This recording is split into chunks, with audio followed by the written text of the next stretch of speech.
And hello, Internet! Welcome to Land Beyond the Mist. We have session 4 for you tonight. It bounced around quite a bit this weekend, but we managed to find a time to get it played, so I'm excited to make that happen for you and for the players here. Since we're a little bit later, I'm not going to preamble too much. I'm just going to jump in and let people start introducing themselves like we always do. Just going left to right on our Discord call here. I'm going to start with homeworks for later. Thank you for coming by. Welcome back to the Miss. Why don't you introduce yourself and the character you brought to the table today? Hello. Uh, me Genki. Me smart, me loyal. Me was part of a smuggling ring, but a couple dum-dums got caught. So me out here. So me also not get caught. That's it. Wonderful. I feel like I know Genki personally. Oh, I am interested to see your adventures out in the mist. Excellent. That brings us over to Grand, our Discourse bot, playing Grand. Your second session out here in the mist. Welcome back. Give us a little introduction to who you are for anyone who might have missed it. Yeah, hi, I'm Discourse Bot. I'm playing Grand Axiom, the wizard and potion maker. I'll give a little update to what he's been doing since the first session. So his first session was obviously a great success. We contained the lunar chills outbreak, but Grand was also able to advance his arcane and potion making research. His arcane research was advanced by fighting the skeletons and examining their corpses. So he was able to figure out a few things about how negative energy can replace positive ones as, the animating essence of a creature.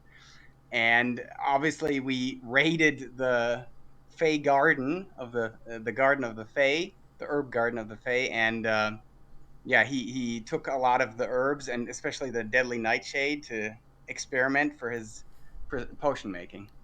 Excellent. That's Well, where he's at. It's not poison I'm making. glad that you got to advance your priorities here in the Miss. Hopefully that continues. We see what strange and dastardly things you are up to. All right. So next up in our introductions here, we're going over to Manticore. Your first time out in the session 2. Glad to have you back. Why don't you give us an introduction to who you brought to the table? Hello. Been a few months, been traveling, but it's been, excited to be back. I'm going to be playing Landon the Dwarf and trying to do the terrible Scottish accent, which I'm not very confident in. But he's exile, doesn't like other dwarves much, and is excited to try and clean up his family's reputation, which is not great among dwarvish kind. All right. Well, hopefully we can get some good reputation for you out here in the Mist. Also, I love silly accents. I look forward to it. And last but not least, excuse me. Last but not least, we have the return of Monsieur Mortimer to the table. Welcome back. Glad to have you as always. You've got your own fan club in the chat. Why don't you tell us a little bit about your character in case anybody missed it?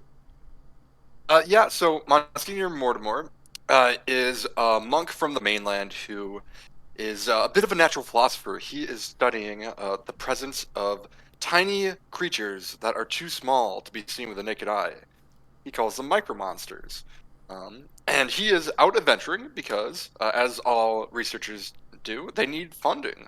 And so he needs some money to buy some more powerful magnifying glasses. Absolutely. So, Absolutely. The true enemy of all good scientists, the dreaded funding. Well, exactly. Mortimer, you brought our motley crew together this day. Why don't you tell us a little bit about the mission you've chosen and how you brought everybody together? Sure. So, Mortimer went adventuring with Grand previously, so it was natural when he thought of this mission to bring up Grand. And Grand actually was familiar with the other two. I believe, Grand, that you know them somehow?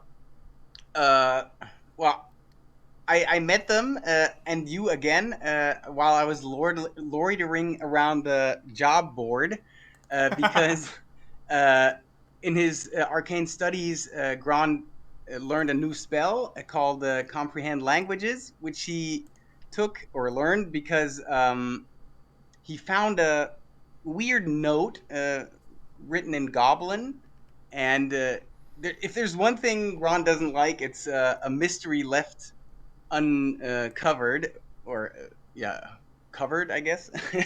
And so yeah, he was looking for this note that the party hung there because no one spoke Goblin or understood Goblins, and yeah, at that opportunity, he met his party members again.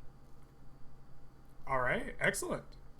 So you've brought your motley crew together from happenstance and old connections. What drew you to your quest here, Mr. Mortimer?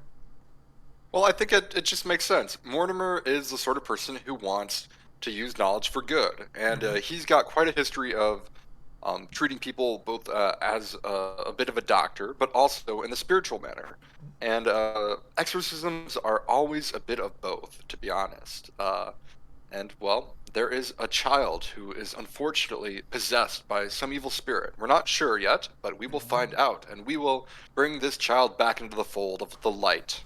All right, excellent. So, as the four of you have gotten together here to help this possessed child, you are summoned to a place known as the Mossy Cove. Tell me, how do you go about finding where you need to go, and how do you go about trying to help this child? I don't know about the rest of you, but Mortimer's first idea was, well, the notice was hung up in the bar by somebody. Who better to ask about this than perhaps the bartender? Ah, a good call. You find yourself looking for the bartender. Is it a busy day in the pub today? It is. In fact, it is a bustling weekend at the bar. People are, just cramming through the place. Drinks are flying, maidens back and forth. Eventually, though, you will catch the eye of a bartender.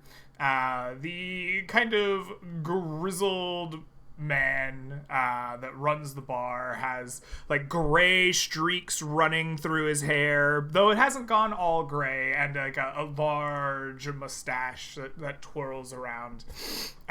He has kind of a gruffness to him, but he's also known to be a bit of a trickster as well, as reputation. A wry smile always waiting around the next course.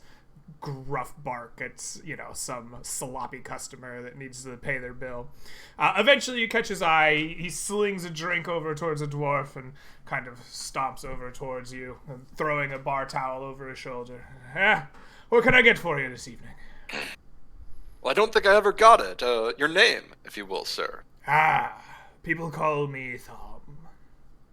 Thom. Yes. A good solid name for a good solid innkeeper. I agree. Well, as you know, adventurers, we are here to do jobs, and you, my sir, have an excellent job board, full of opportunity.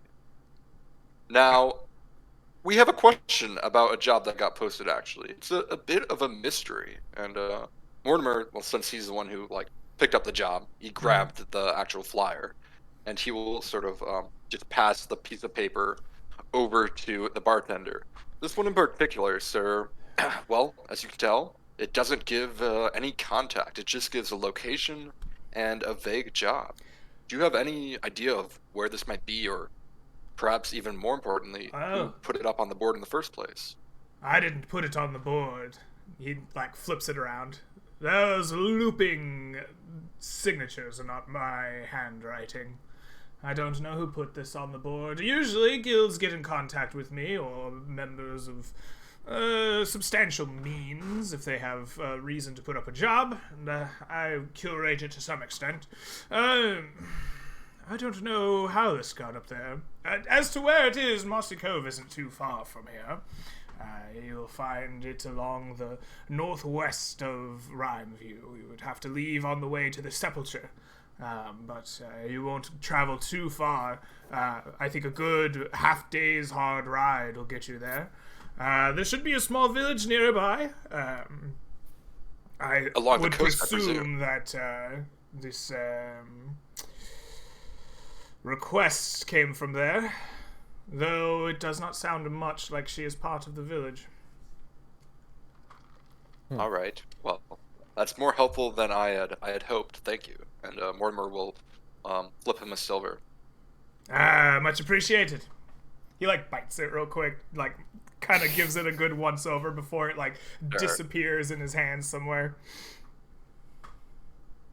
All right. So while Mortimer was talking to Thom, the innkeeper, Grand was casting comprehend languages as a ritual in the corner, not in the open, and then he looks at the goblinoid note that we hung there. Yes, tacked on the corner of the with an old spike or something. There's this tattered and bloody note in the corner of this kind of billboard, and in goblinoid scrawl there's this jaunty language just kind of half covering the page. As you detect languages or comprehend languages on it, your eyes glow with a magical quality, and you begin deciphering these runes that you previously had no knowledge of.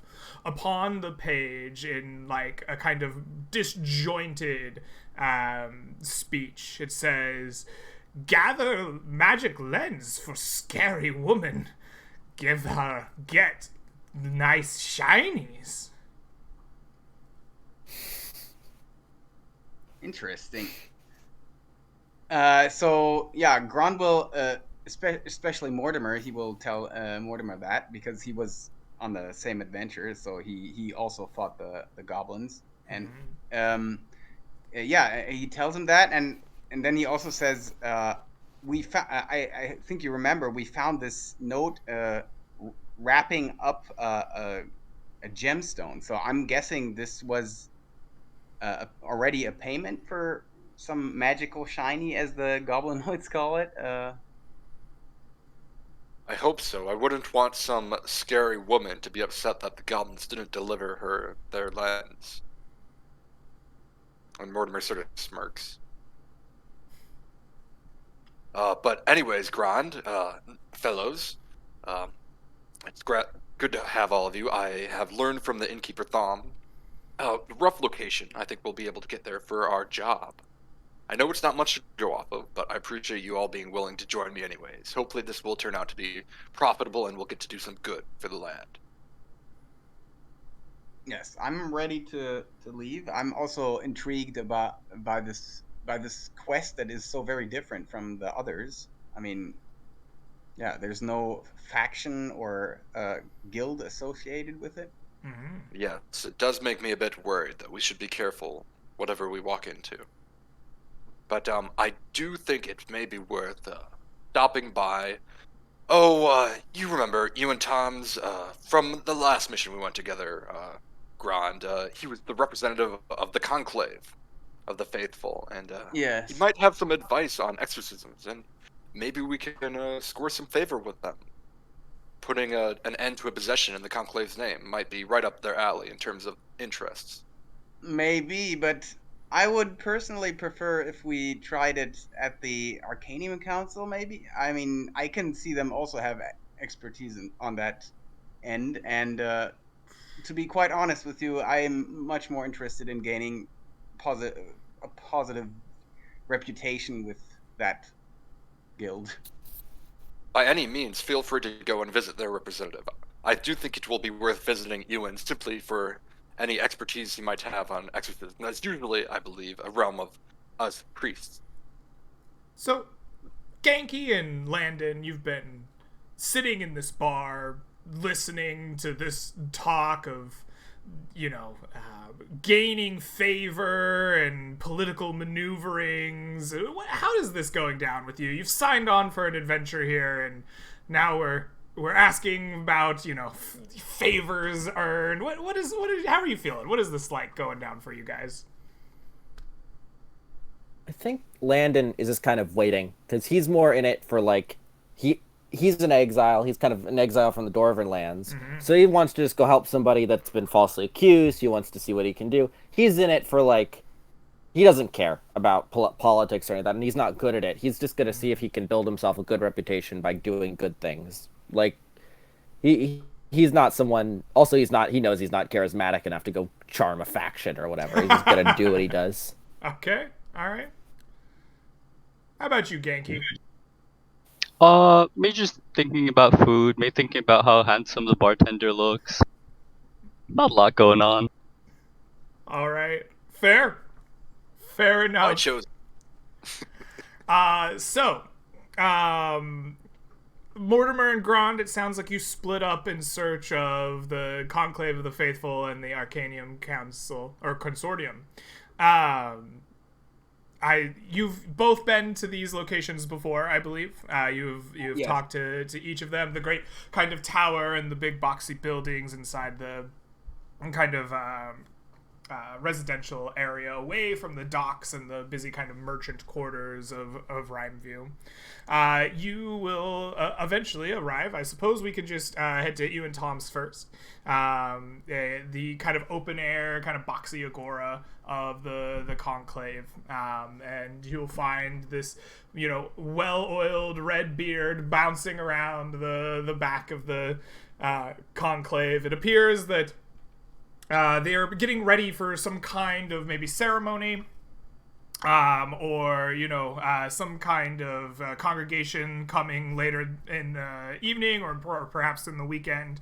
There's the hanging of vestments, the gathering of incense, that kind of thing going on, and you and Tom seems to be overseeing it for the moment as you approach. All right. Well, since he seems to be, rather busy, Mortimer approaches him, trying to be discreet and planning to keep it quick. Mm-hmm. And he'll try to signal to Master Tom's from a distance, like, "Hey, can I get a moment of your time?" You sort give of him thing. the shy, hi. All right. You catch his eye, and he, gives some last orders before kind of marching over, strokes that long beard of his. Ah, yes. Who was it? Mortimer, I believe. You did some work Yes. for us down Greetings, in Master Tom. Timbervale. Yes. Indeed. What can the conclave do for you, my dear? Well, two things. One, I'd heard nearby village there may be an issue with evil spirits possessing people. I don't know if you've heard to the north and the west of Rhymeview. No. Have I you heard any heard mention of that? Nothing has reached the conclave's ears. Disturbing thought indeed. We have recently received a amulet of some grave intent or import. We're still researching that. It wouldn't have to do with a strange... He kind of unfurls a scroll from the side of his pocket, shows you this kind of drawing of a skeletal hand reaching out over some kind of ground or mountain, and a big skeletal face kind of leering over it. Does Now, this I'm mean a anything priest. to you? I'm a priest from the mainland or wherever, not from this region. Is that perhaps a cult or a deity from back home? We are Could I still make a trying religion to check? find that out ourselves, and he kind of puts it back Okay. in his pocket. Sure. Our archives and researchers are working on it. I'm sure we'll find something. But no, this news disturbs the conclave. All right. Well, I had feared, given the request to deal with it didn't come through the conclave, so I had feared as much might be the case. Well, I was simply hoping to inform you and get your blessing to go and deal with this. I didn't want to step on any toes if you already had planned to send members of the conclave to deal with the problem. By all means, you've proven yourself a worthy emissary of ours.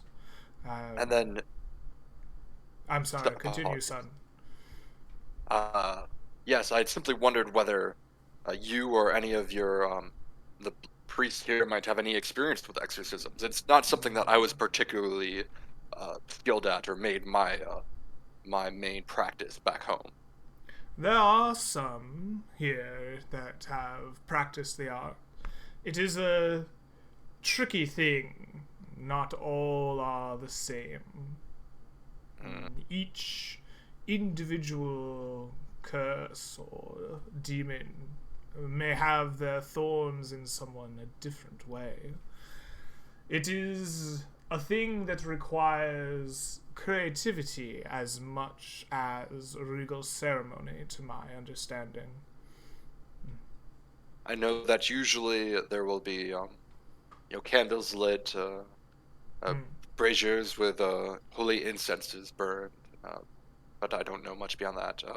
That is Perhaps one are way there- of dealing with it. Each of our, and he kind of spreads his hands back to the like kind of agora, and you can see there are like statues or altars to like a plethora of gods from the mainland, right? The conclave itself is a kind of gathering place of very many different faiths, and like not just religions, but also things like, you know, believers in just like the universal goodness of nature, or, you know, if there's a miracle of faith in something, it's practiced or at least like helped along by the conclave. And there are just like tons of different sects of things that are worshipped back here.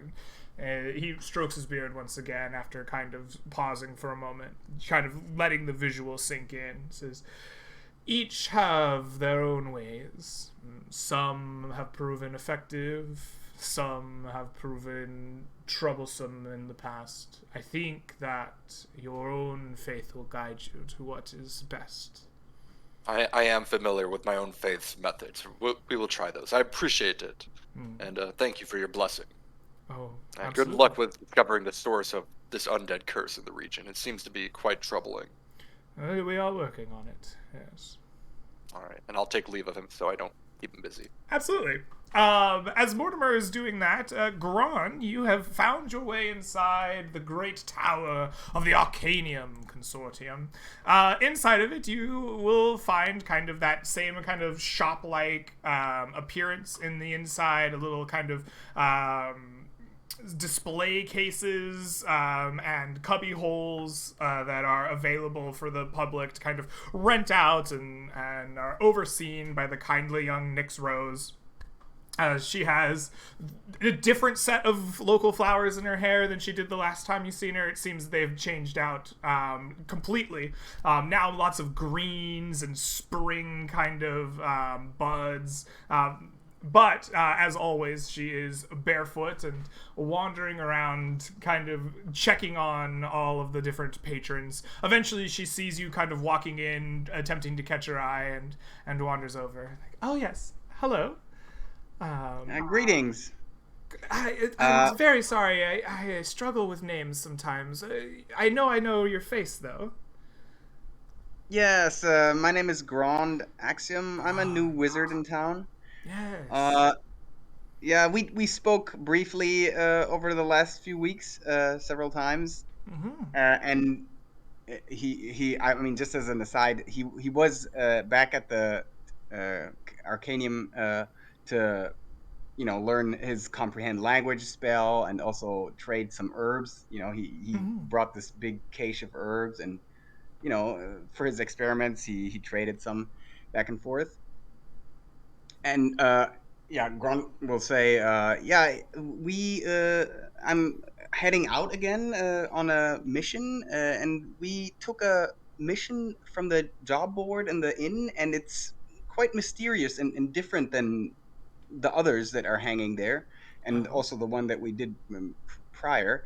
And he takes out the note that we took from the board, and I was wondering, can you maybe recognize this handwriting? The person that gave out this mission didn't write their name or anything, but just from the context, it seems she's being accused of witchcraft or possession.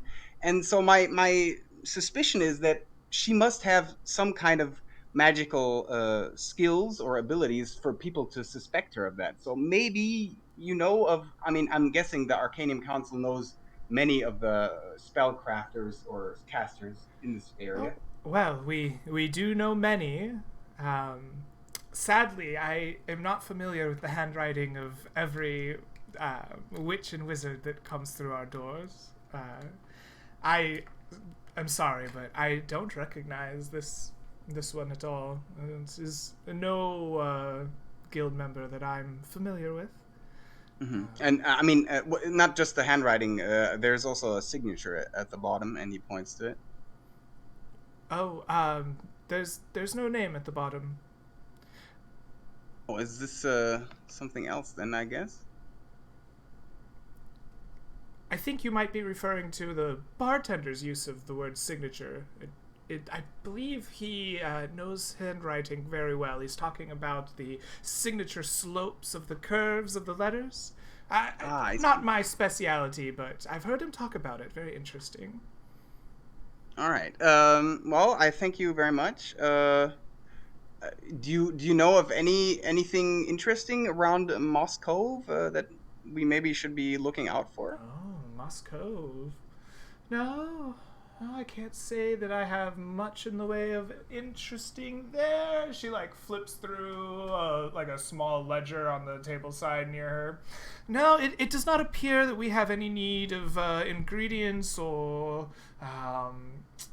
rare artifacts or anything really for Moss Cove at the moment. We seem to be full up. We are searching for some yeti hair and identical snowflakes. The time of the solstice is near here, and there are some enchantresses that could use a little help gathering them. Yeah, Gron nods and smiles knowingly.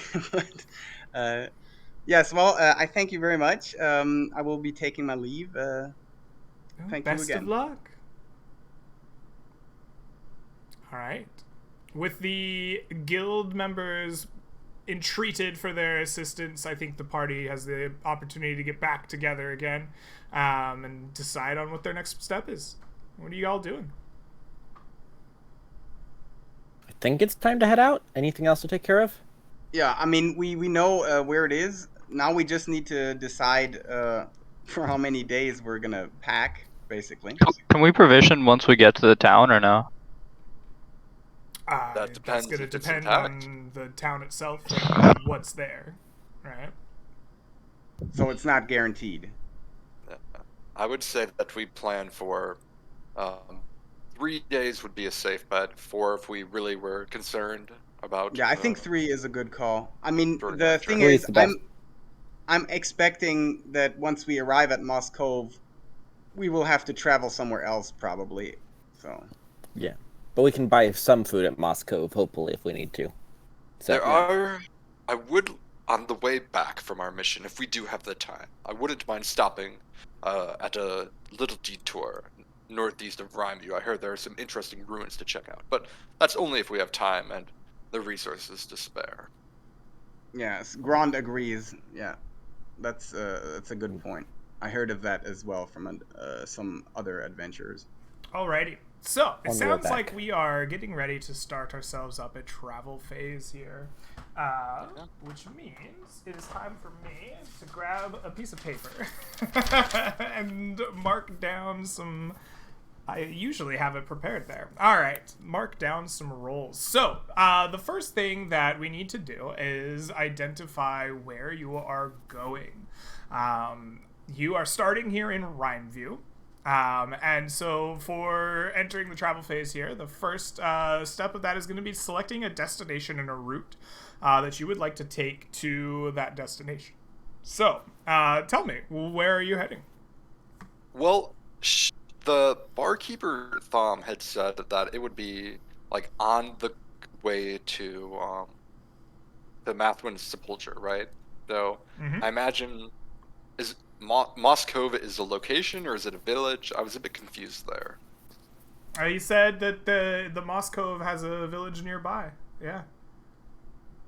So I imagine that if we're heading this way, then we'll simply be looking for a village, and we'll keep on looking for it until we get to Mathwin Sepulcher, probably sticking closer to the cove. Mm-hmm. If need be, if we get to Mathwin Sepulcher and don't find it, then we turn back and look on the way back. Okay. That makes sense. Okay. So traveling through this hex on your way to this hex. Yeah. I think that's the most reasonable way. Brilliant. Disagree. Yeah, either that or we could just go explore the middle hex a bunch, but I'm not sure which hex it's in is the problem. All right. That sounds like where you're going. So, what is the mode of travel you will be taking there?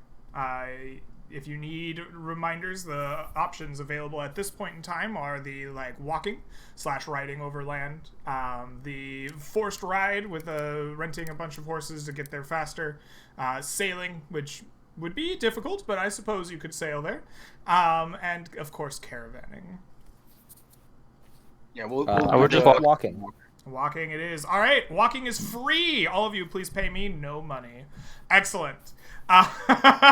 So now that is done, there are 4 roles in the travel phase: the scout, the guide, the lookout, and the provisioner. Who among you is going to be taking which role? I believe I'm the guide. All right, Landon will be guiding the party. Yep. I think I I'm will scout. be the lookout. Grand will be the lookout. Grand will be looking out. Mortimer said he was scouting, so Genki, you are provisioning for the party? Yep. Alrighty, excellent. With the roles chosen, that will take us to Genki. The start of the party's travel is going to be determining how you are going to fulfill your provisioner role. You may choose to pack rat, you may choose to use magical providence, or you may choose to forage as you go. How will you be making sure that the party is fed and has enough supplies and whatnot to make it to where they're going? Genki will pack all the rats. Pack all the rats. I like it. Yeah. If you don't eat rat at least once, Genki, I will be disappointed. Rat on a spit, man. Excellent. So, Genki, you have the opportunity to buy the necessary provisions from the from the town at this point. If you are pack ratting, it will cost you 1 GP for 2 pounds of hardtack and dried meats, as well as 1 full water skin weighing 5 pounds for each of your party members. You will need 1 of those per party member for each day of travel, as well as 5 silver points for the equivalent feed and water for your any pack animals along the way. So how many days of rations are we buying for the party here? We're taking 3 days of rations, so 15 gold. Perfect. Excellent. You barter with the shopkeepers around. You buy a bunch of travel rations. You load it down on your party. You have bought 15 gold pieces worth of rations. That is going to weigh for you a fair amount. That is, let's see, 15, 50, 75, 65. 65 pounds. Where are you storing that? Is anybody struggling with Alright, part of that was feed as well. So part of that is feed as well? All right, excellent. Yeah. So you're strapping it down on your pack animals? Mhm. Excellent. We should have 2. Yeah, we have a draft horse and a mule. All right, your draft horse and mule are loaded down. I assume nobody is encumbered. No? Correct. All right, excellent. Pack rat, you load up your supplies, your mule and your donkey are ready, and you begin walking out along the coast of the Shrouded Coast.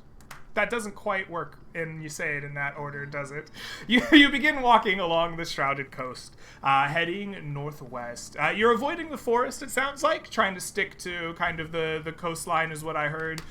So you're kind of walking through... You avoid the sand and the beach itself. You're walking through kind of like a more fertile area. There's a decent amount of farming kind of done, and definitely right around Farmview in this direction, especially as you avoid the forest itself. And the traveling is not too difficult most of the time, but it does occasionally become more difficult.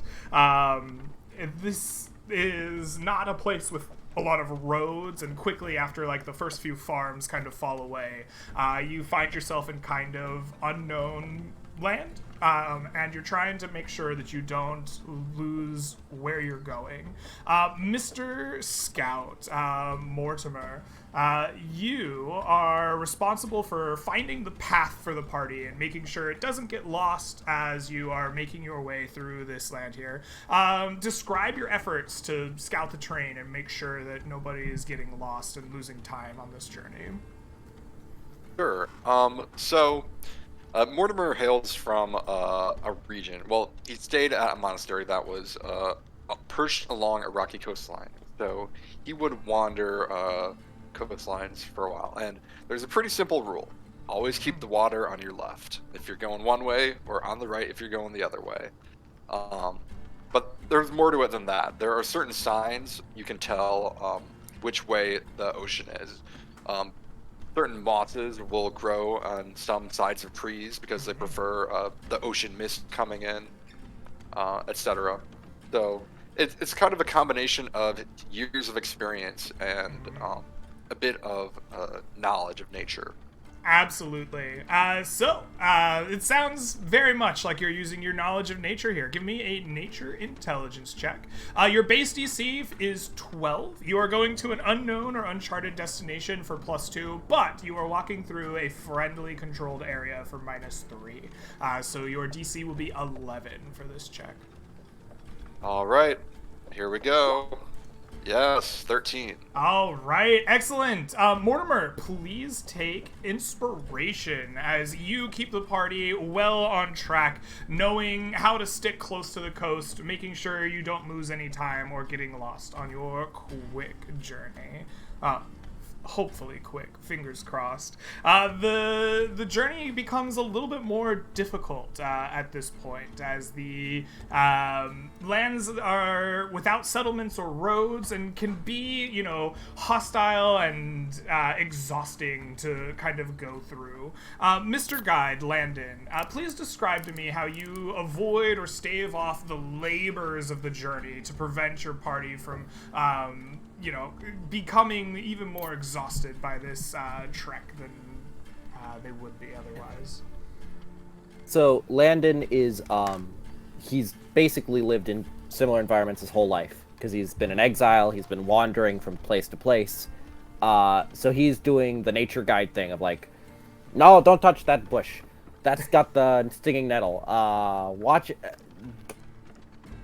Go this way. It's just like, basically hurting. He treats everyone like children. Is like, don't touch the deadly toxins, please, and don't hurt yourself. Right.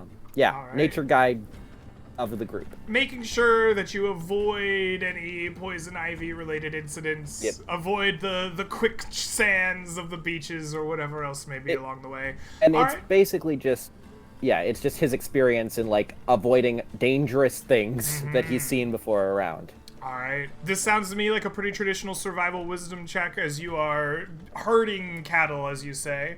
Your base DC is 15 for going through the mist, but your modifiers bring that down to DC 14. And then I have the Wanderer background, so I have advantage. Just perfect, you, yes, or please. inform you. Please so, let me just figure out how to do advantage roll. Or remind myself I don't use Roll20 often. Advantage and survival.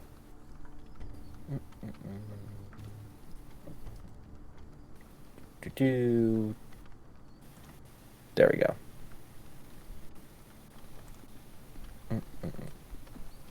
It'll come through. Hey! There we go. There it is. 20. Excellent. Landon, please take inspiration as your knowledge of traveling avoids the difficulties of the journey. Your party is not rested per se, but they avoid the distress of travel through hostile and uncharted lands. Excellent. Finally, our lookout, Mr. Grand. The terrain itself is not the only dangers out in the mist. Dangerous beasts and enemy factions can prowl the uncharted lands between settlements. Describe your efforts to spot dangers on your journey and keep your party from being surprised by them. All right, so Grand is obviously looking around constantly, but he also has his trusty familiar, Scooter the owl, who is flying above his head about 90 to 100 feet constantly, and also looking out and around. And like about every 5 to 10 minutes, he will quickly switch his point of view into the eyes of his familiar as well, so as to look around himself and not only depend on his familiar's intelligence to find dangers and other Owls are discoveries. more known for their wisdom than their intelligence. This is well known. Excellent. You sounds like you are perceiving both yourself and with your animal. Go ahead and give me a perception wisdom check. Your base DC is 12, but your modifiers will bring it to DC 11 for this check.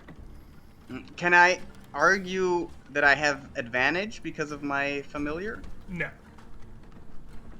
All right. I can give you my inspiration if you want it. Yeah. I mean, I have +4 already. All right. Or can one add the inspiration after the roll failed, or No. does it have to be? Do you want it or not, man? Yeah, I think I'll take it then, I guess. All right, right. sure.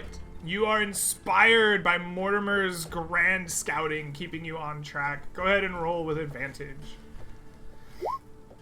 Excellent. Oh, you didn't even need it. So you're going kind of slower than you normally would through these lands, going back and forth through the grasses, looking for a mossy cove, maybe signs of a small village as you're kind of making your way through here. Tell me, what is the type of like kind of banter? Like how does travel look for you just as you're slowly going through these kind of grassy lands just above the coast, keeping an eye out? What does the day's travel sound like, or what are you doing during the day? You know what Mortimer's doing? He's expounding about his theories on micromonsters to anyone who will listen. Excellent. Yeah. Grand is only half listening, and the other half he's paying attention, obviously, and he's also looking around. While he's looking around, he's looking around for interesting herbs and other, especially poisonous plants. Oh, definitely, yes.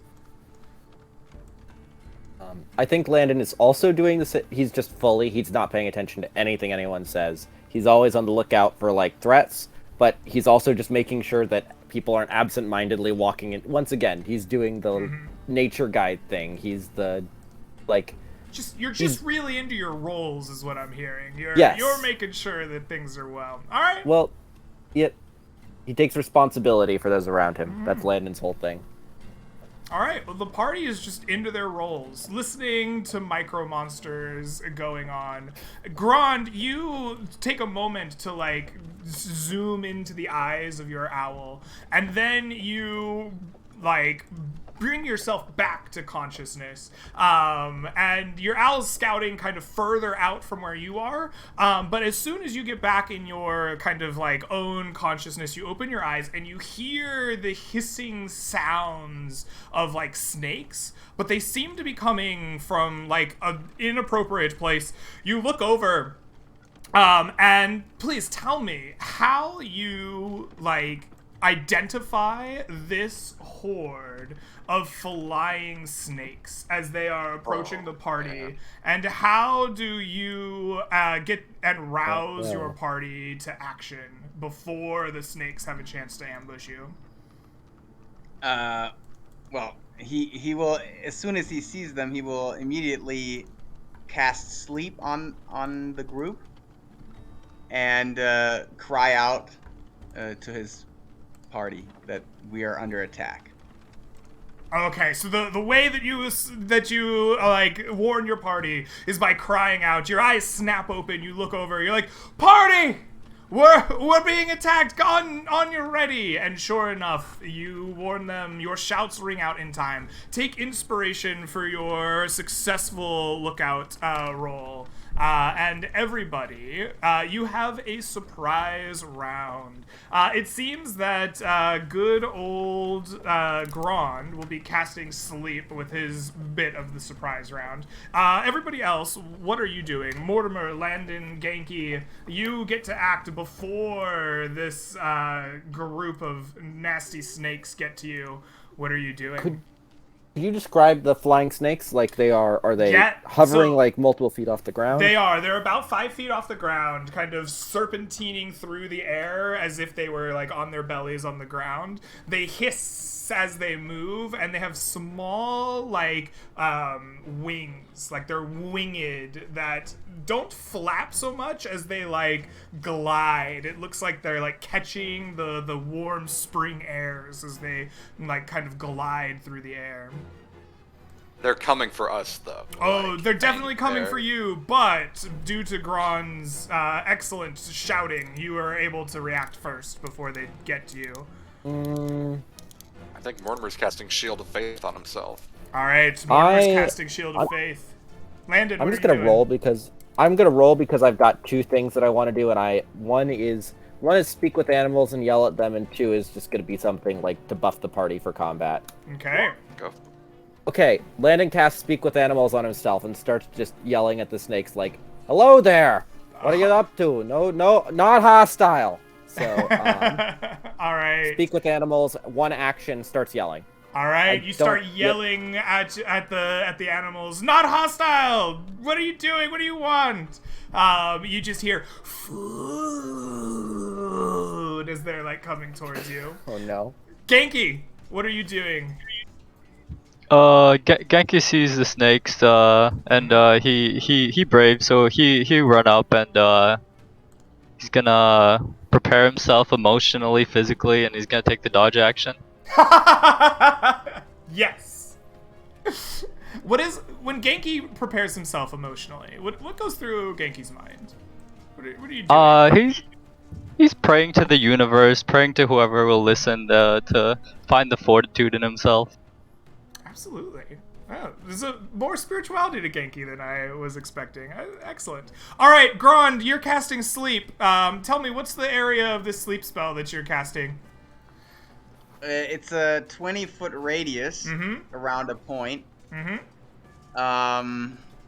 Yeah, he will try to cast it so that it just doesn't hit Genki.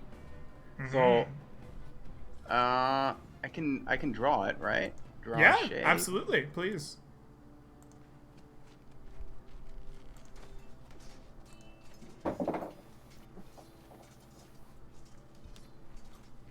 Let's see.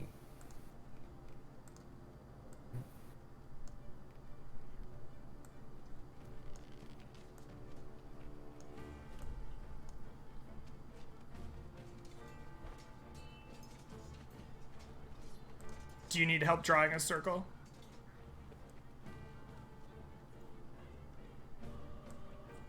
There we go. So that's a 5 foot. That's like a 5 foot radius, right? All right, and then we'll just expand that out. So that is a 10 foot.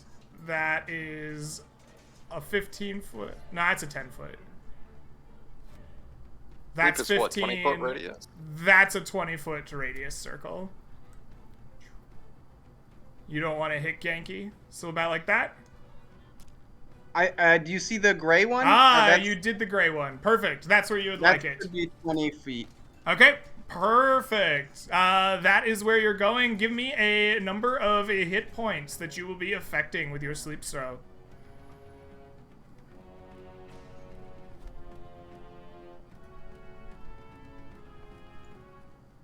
Oh. 10 hit points. Excellent. These two creatures immediately fall asleep.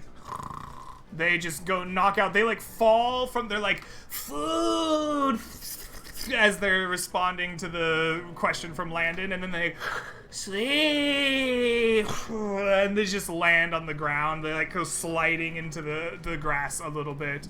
Excellent. Everyone, please roll me some initiative. Let's see. All right. That was the worst sleep roll I've ever done. Was it?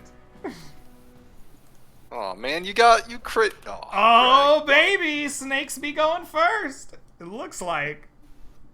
Well, yeah, when you crit. Yeah. Well, also they're very speedy. High deck Alrighty. snakes. Looks like we need to add Grand and Genki to this turn order. So there is Grand I'll just change it manually. and Oh. Genki. There we go. Yeah, I'm sorry. I forgot to click again on my token. Grand A shame, too, because the rest of us rolled rolled a pretty well. 19. And Genki rolled a 2. A Okay. 2. Beautiful. Let's put that in descending order. And the flying snakes will go first. They come rushing forward. Food! 3 of them are going to surround poor Genki. As he rushed up to take the dodge action, their bites will snap out at him. Ooh, that was not at disadvantage. Sorry. So the second roll will be for the thank God. disadvantage. Ooh, all right. Well, the 24 still hit you. Please take for me 1 point of piercing damage and 9 points of poison damage from that bite. Genki, are you still up after that? Yeah, I'm still up. Awesome. The second one bites at you with a 12. Will that hit you? Nope. Perfect. You ducking out of the way after the first one bit you. The final one will bite with a 19. It'll probably get you.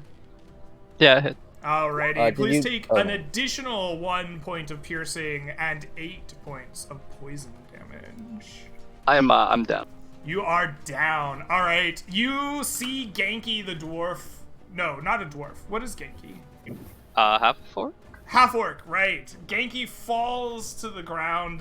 The half-orc, like, rigid in place with poison. Genki, you are knocked out by the poison, not the 1 piercing damage, correct? Yeah. All right, Is there excellent. a save for the poison? You are... No, there is not. You are unconscious, but stable. Wait, don't orcs have like this special rule that? I do have a special rule. I forgot about that. Oh, excellent. So you are Yep. not knocked unconscious.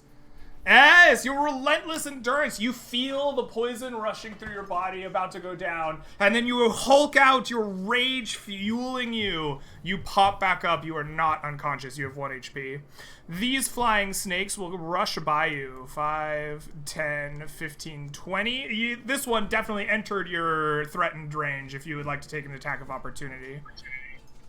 Yep. Awesome. Please do. Nice. Do good. Ooh. Oh, your rapier thrust is too slow, though, as it rushes up to good old Landon. It gets up Woo. in your face and is going to try to bite you.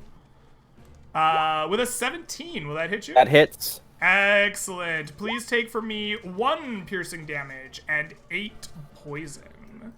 Oh, I'm resistant to poison because dwarf. Yes, so- you are. Ah. Excellent. This one will go 5, 10, 15, 20, 25, 30, and it will try to bite Grand. Which man, the dice are popping. Grand, please take for me 1 point of piercing damage and 4 poison.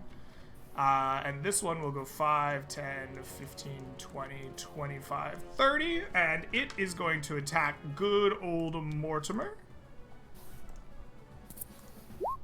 With a 24. Mortimer, please take for me 1 point of piercing damage and 5 poison damage. These other 2 are fast asleep. Grand, Okay. it is your turn. What will you do?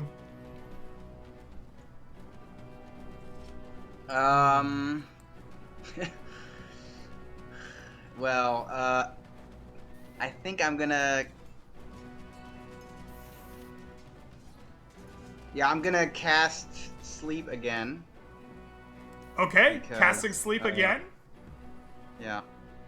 Go ahead and show me what area you're casting that in. Just drag your gray circle to your new Yeah. place.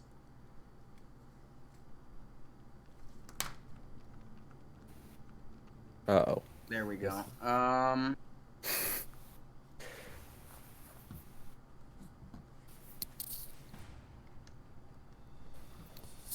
Yeah, I'm just gonna leave it where it is. You're gonna cast that sleep fine? centered around the same point. Yeah. Okay, all right. Go ahead and roll me some hit dice affected. Come on, better roll. 18 points of hit dice affected. All 3 of these flying snakes fall to the ground at Genki's feet. Sleeps, hears Landon as they just crash into the grasses. All right. Landon, Okay. that'll bring it to your turn. You're face to face with one of these snacks. What are you doing? So, question. Are the pack mules... I'm just asking because I want to be able to access food. The party-like supplies. Are they within, 25 feet of us? Sure, you were probably walking right next to them. You probably maybe stepped in front of them to, fight, but yeah. I will, take an attack of opportunity and use my action to run to one of the animals, pull out some meat or something, and just yell, "Here's food," and try and chuck some meat on the floor to distract the All food. right, it will take a bite at you as you rush away from it. It rolls a 19. Hit. Will that hit you? Yes, hits. All right, please take 1 point of piercing and 8 poison damage. I am still up because of resistance. Excellent. Very good. The this dwarven cause. blood runs strong through you. You rush away back, 5 or 10 feet, take out some meat, and you're going to just chuck it at the I will snakes. move closer to make sure I'm I'll move 5 feet closer, and then I'll chuck just meat right in the center. I'll go, there's your food, eat that. Sure, you just try chuck and some distract meat them. out, right here. Alright, go ahead and give me an animal handling check as you chuck your food out. I did, in fact, take that as one of my druid Excellent. skills. So, come on. So, just regular? No advantage? Yeah. Okay. Yeah, just a regular one, yeah. Animal handling 10. 10. Not amazing. How much do they... I mean, These, I can talk to them. These snakes turn their heads and, you can see their tongues tasting the air. Foods. Mortimer, what do you do? All right, I am going to use my action to do a second level ability. Now that I'm second level, I will channel divinity, preserve life. Excellent. So you channel your divinity to heal, everyone in the area, right? I think I'm going to be a little bit strategic here. I am going to heal myself 3 points. I'm going to heal Grand 2. And then I'll heal, let's see. I think I will heal Genki a full 8 points. Damn. And Landon will get another 2. Hooray. Okay. Perfect. So when you channel divinity, right? How does this manifest to us? What do we see when Mortimer channels this divine healing life energy to all of his companions? Oh, he's just sort of puts his hands together as if in a prayer and starts chanting some mantra from his religion, and a white glowing aura sort of expands from his body outwards.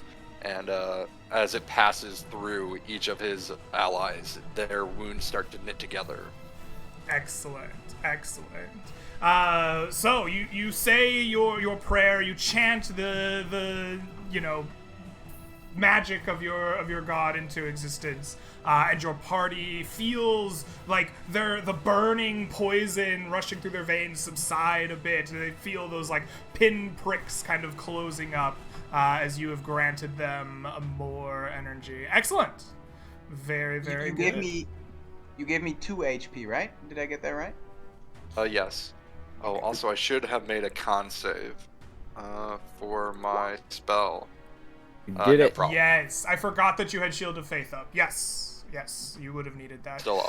Still up. Genki, it's your turn now. You see these sleeping snakes in front of you. What do you do? Me very excited that all the snakes cower before me, so me come back to my party and hit one of the snakes. Absolutely.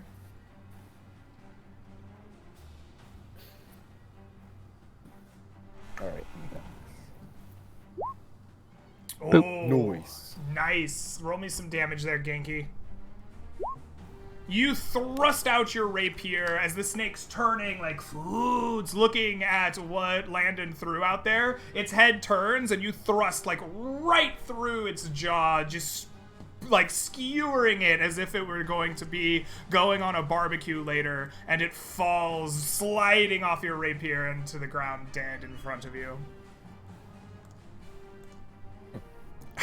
All right, excellent. With that, it is the flying snake's turn. These 5 will all continue sleeping, and these 2 are going to rush up here, foods, and begin trying to gobble up the meat that Landon has thrown out there. They leave the threatened area of Mortimer and Grand. If you have a melee weapon in your hand, you may make an attack at them, as well as Mortimer. I don't think Mortimer has a melee weapon in his hand. Oh no? Okay. Warcaster, it also means you can cast spells as a reaction. Or opportunity attack. Yeah, but I don't have that feat. Eh. No, I don't think Grand is holding his dagger. All right, either. excellent. So they fly over there. They're like ripping up this like piece of meat, this ration that has been expended by Landon, and it like disappears between the 2 snakes. Then they like perk back up, foods, and they begin hissing at the rest of you again. Grand, it is now your turn though. What do you do as you see them fly over and tear up this piece of meat? Well, he's gonna do them a favor and cook the meat for them and them as well. Ah, So very nice. he's gonna light a bonfire under this one, I guess. Okay. Absolutely. You create a bonfire right there. Do they get a save versus the bonfire existing, or is this like an end of turn effect? I'm not super familiar with the exact wording as of soon as it bonfire. appears. Soon as it appears? Yes. All right. Yeah, they have to make a dex save, yeah. Beautiful. We will put a little red circle there for a bonfire. And I will make a dexterity save for them. They are quite agile. The bonfire erupts underneath them, and they just kind of like, you see their wings kind of like flex a little bit, and the snake just kind of like glides up, like rising on the like heat waves created by the bonfire. Huh. All right, Landon, it is once again your turn. This time, seeing the bonfire, I'll just add to it, and I'll check a produce flame, and I'll just conjure it and just chuck it at one of the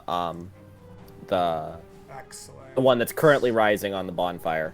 Yeah, give me a roll to hit there with produce flame. Yeah, 22. as it's gliding up the air currents, you aim perfectly, chucking that flame right as it is going up for 3 points of damage, which is not enough to kill it. It is bloodied, however. You can see like the snake like kind of banks, and like part of its wing is burned up. It seems to be like struggling to keep that same air now.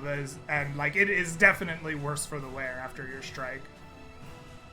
All right. All right, Mortimer, The snakes have given you a reprieve for the moment. What will you do?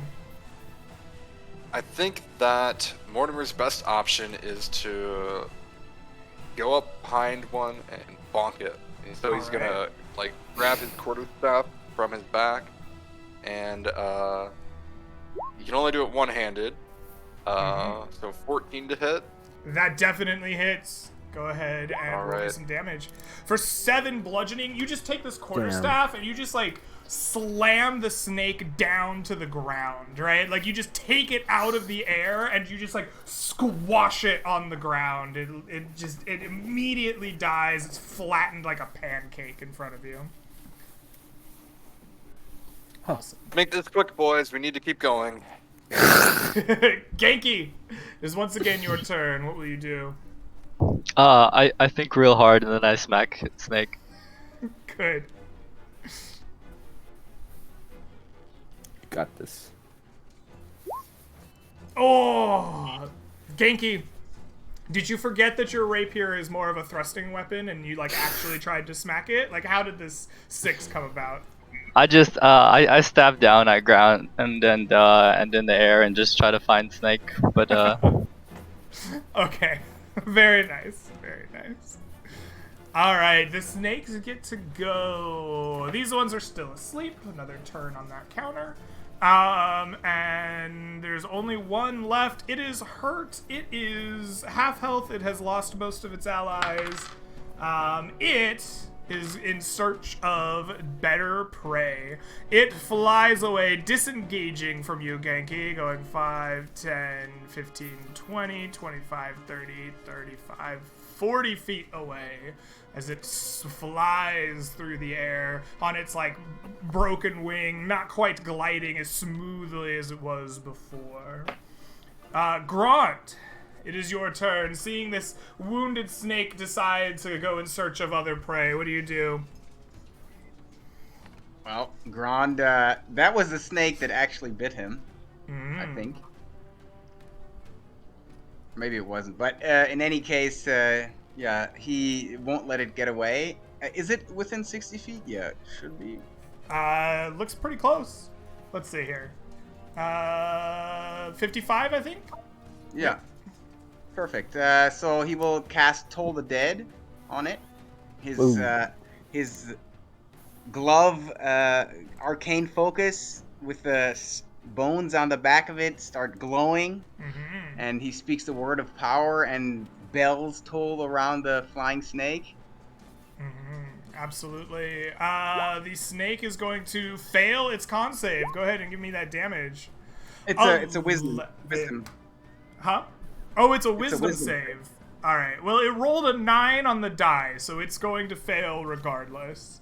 The creature is torn asunder by the bells that toll. The necrotic power of your tolling bells, just like you see it just like shred the snake to pieces right in front of you, and it falls to the ground dead. Damn. The rest of these snakes are asleep and unable to fight for the next 6 rounds. Do you, I assume, just take care of them off these snakes? Landon wants to try and grab rope and at least tie 1 or 2 up alive, if possible. Do we have rope as a party? Because I left mine. You want to tie up flying snakes, okay? Yes. You just Mortimer wrestle is them. not giving you his rope for that. That's for sure. Will anyone donate rope to the pet snake cause? If If no, not, I don't fine. have rope. I don't have rope. This is what low Ron carry is weight already does. trying to cut out the, because he's very big, very interested in poisons, so he's already trying to cut out the poison glands of the fallen snakes. Fine. Mortimer's gonna do Landon the will right thing help and just take start care of the smashing. snakes then. We All will right. take care of the snakes. The snakes get offed, and you take care of them. Excellent. Perfect. So I hear that Grand is trying to harvest flying snake venom. Yes. Excellent. Grand, as you're harvesting flying snake venom, tell me what knowledge do you have of flying snakes and their venom, and how do you go about harvesting from them here? Like, tell me how you're gonna do this. All right, so Grond is an expert in poisons and venoms, and he has both nature proficiency and poisoner's kit proficiency, and he has his dagger, so he's an expert at cutting out poison glands from the tops of the, how do you call it, the gums of the snakes. Yeah, the top jaw. Top jaw. I don't know. Is that the word? So you've had a lot of practice on other snakes. All right, absolutely. Why don't you give me a poisoner's kit dexterity proficiency check Really quick. as you I will attempt also to harvest these. Landon will also come over and help as he does this because it's going to be a long process with both guidance and I would, if I can, I'll give advantage with either survival or any of the like. Are you proficient in a poisoner's kit? Nope, just All right, survival. So just That's the what I was guidance thinking. then. Just the guidance. All right. Go ahead and give me that poisoner's kit dexterity check with a plus D4 for the guidance that Landon has granted you. It's a prayer over the snake's bodies to like give them back to the nature spirits. Nice. All right. An 18. Wonderful, Grond. You successfully can harvest the poison glands from these snakes. There are 8 of them, and other than the one that was shredded by the toll of the dead, you can harvest the other 7. Excellent. Grond is very happy about that. So, the rest of you have fought some flying snakes as you have been searching for this mossy cove in the area. Now that the battle is over, is there any change in plans? Anything else that you'd like to do, or is it time to get back on the searching wagon? Does anybody need me to wrap up their wounds or anything? I think we could do a short rest. Grond would also like to use his arcane recovery. Landon's pretty beat up. He'll go for the short rest. Okay. You spend about 10 minutes wrapping up some wounds, reading your spell books, maybe, praying or whatever else it is, drinking some water, whatever gets your mind right. And after about 10 minutes, you can benefit from our kind of short rest. Let's see here. Did I change its name, or is it just called a short rest? Yeah, I just call it a short rest. So you may expend hit dice up to 1/2 of your hit dice pool total, rounded up, to recover HP. You also will recover any spells or class features tied to a short rest per the player's handbook. Can you remind me again, Greg? Do we also get the con modifier? Yes, huh? Yes. Yeah, that's hit dice give con modifier usually. Alright. Grond is back to full health. Landon is also back to full health. Channel divinities only come back on long rests, I believe. That is correct. Yes. Okay. I'm good then. Yep. All right. After you spend these 10 minutes resting up, getting some nice food in you, it's back on the road. You are making your way through the kind of coastlands, very much on vigil, into your roles as you're traveling, looking for what you may find. Sure enough, true to the word of good old Thom at the Cloak and Stagger, you see eventually the kind of coast push in a little bit, and the waters become nice and tranquil. And sure enough, the waters have like a seaweed-like growth, kind of covering the like shoreline and giving the kind of calm coastal waters here a nice kind of mossy green hue from where you look. There's a small cave that you can see kind of in like inlet of the coast. It's at least half submerged in water at the time, and the kind of area itself has a small town, maybe a half mile or so from where you are now. You can see smoke kind of rising from a few chimneys here and there, and you can see the occasional like fishing boat and the like echo of an axe chopping against wood, like the sounds of a small village. You appear to have found the village near the Mossy Cove. Well, gentlemen, do you think we should head into the village, perhaps? Find out what's going on from the villagers themselves? Yeah. We'd prefer that to sleeping out here. Alright, well, I think we still have some daylight left. It hasn't even been a full day. But Well, if we don't head in, we don't really have another choice, so off we very go. true. All right. You make the track kind of winding around the coast and eventually finding yourself in a like small village. The roofs here are thatched, much unlike the kind of masonry that you have found in Rhymeview. The houses are not like shabby or of poor quality. They are well crafted out of local timber, and they're kind of a more like rural community than what you saw in Rhymeview. Rhymeview is full of big ships and merchants and guilds and trade and people bustling through the streets, and here you hear like individual conversations happening as 2 or 3 people walk through the streets kind of with each other. You see kids rushing about, like, you know, on their duties, gathering water from a well that's nearby. You can hear like individual trades happening, right? Like there's definitely somebody hammering at an anvil, like the echoes of it ring kind of through town. Probably from the other side of town because you don't smell the furnace, right, from where you are. But yeah, it's a pretty idyllic, kind of nice town. You wouldn't expect there to be a dastardly evil plot here or anything, right? This has a very different feel to it than the kind of sick denizens of Timbervale from the visits that you had there. I guess you said there are some people walking around, so I guess, you know, stop the first person we meet and say, hello, we're new to the village. Could you show us the way to the elder's house? Excuse me, I'm sorry, I breathed in wrong. No. The kind of villagers look to you. We don't often get visitors out here. The elder's house, you say?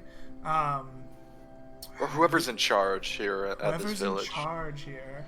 Well, you see, we're kind of a... I don't know. Everybody's in charge kind of town. I wouldn't know who. You know. All right. It would be Marissa, wouldn't it? And the other one's like, oh yes. She's been around forever. Everyone respects her. Yeah. Yeah. All right. You'll want to see Marissa. She's I guess the elder in town. I'll have to let her know that. I wouldn't call her that to her face, but yes. You're looking for.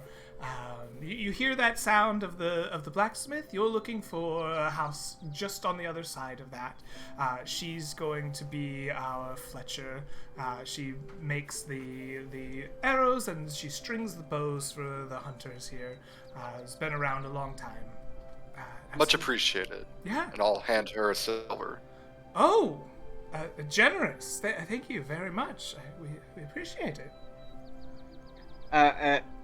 Grond will ask her, could you maybe tell us what the name of this village is? It wasn't on any of the maps. Oh, well, we're so nearby the Mossy Cove, we just call ourselves Mossy Cove. Yes, that makes sense. Yes. All right. Well, thank you. Oh, thank you. And they just, Yeah. like, happily, like, flip the coin in the air, and they continue giggling and talking about the strange newcomers that gave them a silver piece, and go about, you know, one of them's got, like, a basket of laundry or something that they're carrying about, and they're off to the stream or wherever to make that happen. Well, I suppose we should visit Marissa, the... let's call her mayor. I don't know about that. Leader. Village Just is Leader small. Marissa. We'll just call her Marissa, maybe. Respected Marissa. Sure. You stroll through town, and eventually you'll find your way to the kind of edge of town. It's not a particularly long trek. This is not a huge, bustling place. It's more of a smaller community. Maybe a half mile or so of walking, maybe a bit more. You'll get to the kind of edge of town. Here you begin to smell the furnace, the forge, and the blacksmith, and sure enough, you see a little bit more trade-like buildings here. You see what must be a local inn or maybe bar or tavern, as well as a full blacksmith, a kind of general goods store. They seem to be hawking a lot of salted fish and flowers. And nearby that is a kind of wider hut. Hut's the wrong term. Kind of a wider wooden building. Thatched roof, much like all the others, and it seems to be a place where there's lots of tanning, like the smell of tanned hide kind of is pungent. You don't see it, but like the smell still hits you. And sure enough, you see a woman with the first signs of gray in her hair, like streaks through it, tied back in a big bun, large pointed ears of a half elf. And she is like gently fletching an arrow, like placing each and every pinion in its place. Greetings, ma'am. Hello. If you have a moment. She looks up from her jaw, and then looks back down. She says, "Well, yes, I am free at the moment. Not too busy." Just kind of keeps working as she speaks. Yes, we were told you were the oldest woman in the village and thus in charge. I suppose that is a true thing. I wouldn't say I'm in charge, but I by technicality, am the oldest. It's not my fault you're mostly a short-lived lot. Yes, of course. Apologies. Didn't mean anything by that. We had heard that there was a bit of an issue with a local youth that Yes. needed the help of a priest.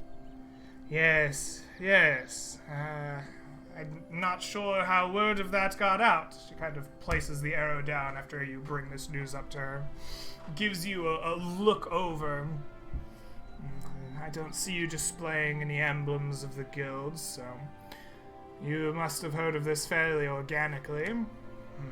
Well, the sad truth is, yes, the small boy here seems to have been bewitched by an old crone out in the woods. I would have her head if you would give it to me. I am sure that whatever foul magics she has used to bewitch the boy could be ended with a simple blade, but unfortunately, we have a town full of cowards. They won't approach her, and, well, as much as it pains me to admit, I make a fine arrow, but I've never been much of a shot myself. Could we see this child, maybe, to make sure that it's safe? I have some nature knowledge magic, and I am fearful because some of these curses, when the curse giver dies, they become permanent, which wouldn't be great. She eyes you over for a moment, like judging, like very obvious judgment in her eyes, right? She's like evaluating you, like, and you get this feeling that like she's very comfortable letting you know that she's judging you, right? Like this Landon is just open, stares like, right up and back. down. Yeah. She finally says, "And why should we trust 4 outsiders suddenly appearing and asking about our kin? Because you haven't solved it yourself so far. That's the best argument I have. True. But at the same time, you have knowledge of our plight and have showed up asking about it, and we have not asked or made this known to anyone. I find it unusual. She also Why kind of haven't looks you you? over, says, "You may have good intentions, but I feel like I could use a show of trust here. Yes? Some reason to let you examine the boy and drag our problems into the light, huh?" Well, I'm a druid. He's a cleric. Whatever we can do to prove ourselves as knowledgeable in these matters, I think we're willing to do. It is not your knowledge that I fear, but your intentions. My intention is just to find out the truth and help him. But, Yes, I am a bit concerned. Why didn't the village send for a priest? When I mentioned the issue to the guild representative, he said that the We Conclave of the know Faithful had... what the issue is. It's that woman. You haven't sent for anyone to deal with it if it's an evil creature. Oh, she is an evil creature, all right. We are self-sufficient. You will find no representatives of the guilds out here, and we would prefer it stay that way. We do not need an investigation. We merely need a woman removed from the village. Well, not the village, but her influence removed from it anyway. What makes you think that she did it? Oh. My sweet summer child. We know. Well, wise chieftain, we can use our magics to help track the witch, but it is much easier if we get to talk to the child and see the child to track these magics. And I have merely asked a display of good intention from you. Do you Can have you anyone not injured? assuage my concerns? Well, what do you have in mind for us to do? Well, the head of a witch in the woods might be quite beneficial. You might not even need to see the child. Did you give me that? I think regardless, we would need to expel the evil spirit. I've heard it's a possession, no? Is it a possession? Or is it merely foul magics? Well, I think we would be the best judge of that. As you said, you're humble people. I don't know how many proficient spellcasters you have here. I think Landon actually face palms at this statement. Like, She eyes all of you. I want the group here to give me a charisma check. You're or a persuasion charisma check. You're essentially saying, "Hey, we're druids and clerics and stuff. You can trust us." And I like you've given her enough of a browbeating that she'll consider it. Go ahead and give me a group persuasion charisma check, and we will see how willing she is to get you on. I got that 0 modifier. Oh, a 6, a 14, a 20, and a 9. There's something about this, like, half work that just really is persuasive to her. Maybe it's just the few words. I don't know, but Genki is just so persuasive. So that's 34, 40, 49 divided by 4. He's 10 and 2, 12 and some change. Okay. She sighs after considering. She says, "Well, My mother did say it was never wise to look a gift dog in the mouth. Come, we shall introduce you. And she, like, rises up from the chair she was sitting in. Like, every joint she has snaps and crackles and pops along the way. And she walks gingerly, but silently. You get the impression that if she wanted to, there's very little chance that someone would be able to hear her coming. Just the like way she walks just gives you a sense of like danger almost to her. Like it's a threatening kind of moments, even if she's doing very little but leading you through the village. Eventually you will come to just any other of the kind of thatched roofed wooden houses along here.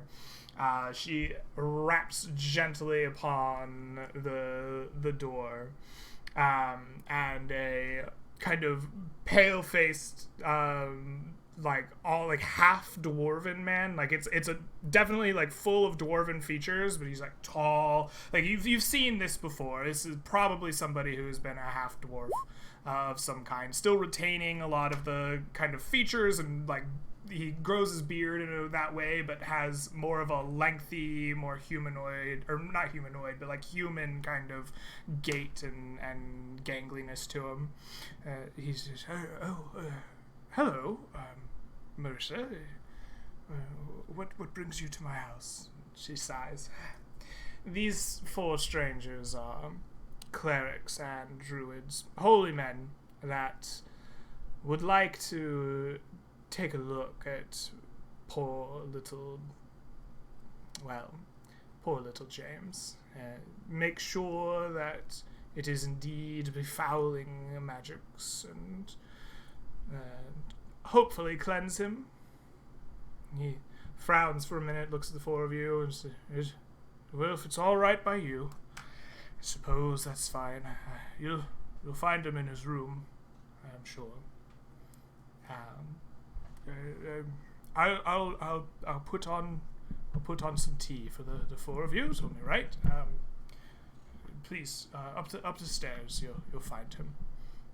And sure enough, there's a kind of small kitchen in the back that the man wanders into, and up the stairs, you can find a small kind of room with a nice wardrobe, a bed, all the things that you would expect, and a small boy. Looks to be more human. That he takes more after his mother probably than his father.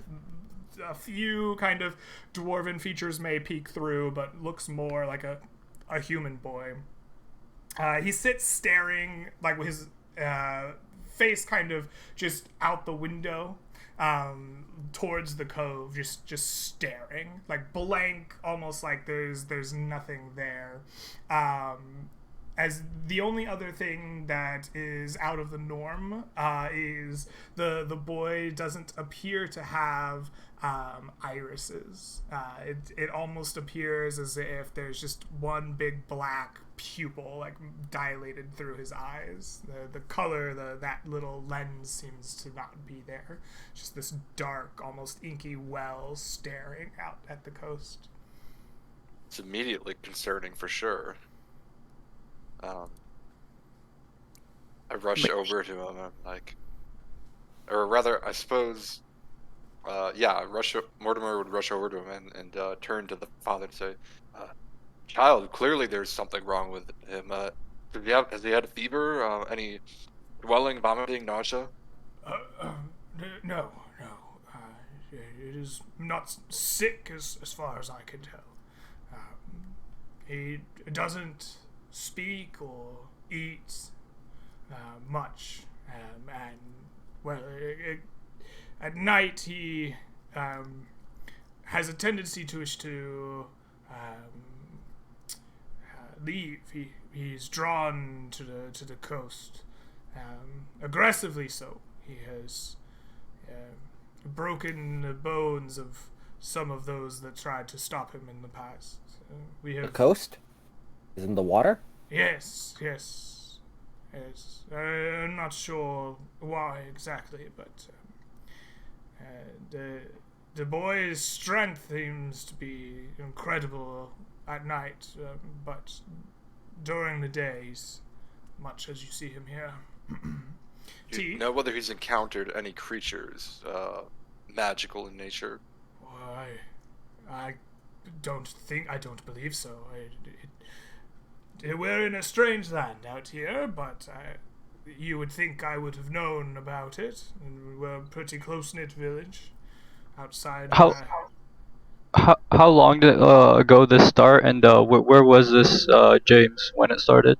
Well, I don't know where he was when it first started, but about I would say 3 weeks ago, I came back from my fishing out in the cove, and when I had returned, there was quite a commotion, as it seems my son here, no more than 10, had broken the legs of 4 men and was fighting to get his way to the coast.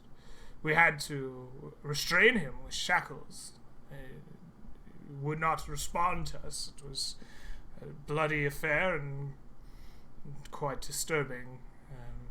And he's been acting this way ever since. And that was during the day? I assume you return in the evenings from your fishing? Yes, I was returning in the evening. Oftentimes my work can keep me past sunset. Not always, but you'll find that the best fishing in the cove happens right around dusk. When they can see you in your boat, it's harder to catch them, but when you're out when the sun is leaving the sky, they feed more readily. Does James have any pets? Any animals around the house here? No, we haven't had a pet. We had a small cat for some time, but ran off before years ago. He must have been 5 or 6. Haven't seen it. Probably is living large in the woods or has been eaten by an owl bear or something. All right. And in the days and maybe weeks just prior to this curse befalling James, did you notice anything with him, or was he doing something? Seemed right something? as rain to me. What do you know about this woman I've heard lives in the forest? A witch. Practices dark magic. Do you have any relationship with her? Any reason she would target James in particular? Spite. I don't know. Anger at the world. Opportunity. James There's didn't no go one in- here with a relationship with her. Foul Right. creature. But he didn't go and visit her. She Not didn't that come I and know visit him. of, no. All right. Have you been in any arguments with anybody before this happened? No, can't say that I have. Let's see. I suppose I've haggled aggressively over the price of fish at times, but we have good relationships with most of everyone in town here. I couldn't imagine this kind of retaliation, if that's what you're suggesting. One last question for me. Did you fish anywhere weird on the day, or catch anything weird? Anything in the Catch ocean anything weird that day? No, I can't say that I did. Let's see. I think it was a good haul. I caught plenty of good fish. Anything weird? What is weird? I don't think so. I mean, fish. I pulled up fish. Plenty of them. See anything different? Go anywhere that seemed No, not sketchy? I. All right. Alright. Genki will Genki will try to focus on this child and use divine sense to see if there's anything in the room. Absolutely. So you're a paladin with your divine senses. So you can sense undead, celestials, fiends, And is that it? Yeah, that's it. Hey. And that is it. Can okay. you flick? Can you see Faye or no? No. Not with Paladin Divine Sense. Faye is one of the detect spells can give Faye. I can do that. Excellent. So you reach out with your paladin senses, and you do not sense a celestial, a fiend, or an undead in the room with you or in the area of your divine senses. I do, however, want you to make me a Arcana Charisma check. Since you're a paladin, I would assume your spellcasting modifier is reasonably good. Just charisma? Well, if you're trained in Arcana, you would be able to add your proficiency to it.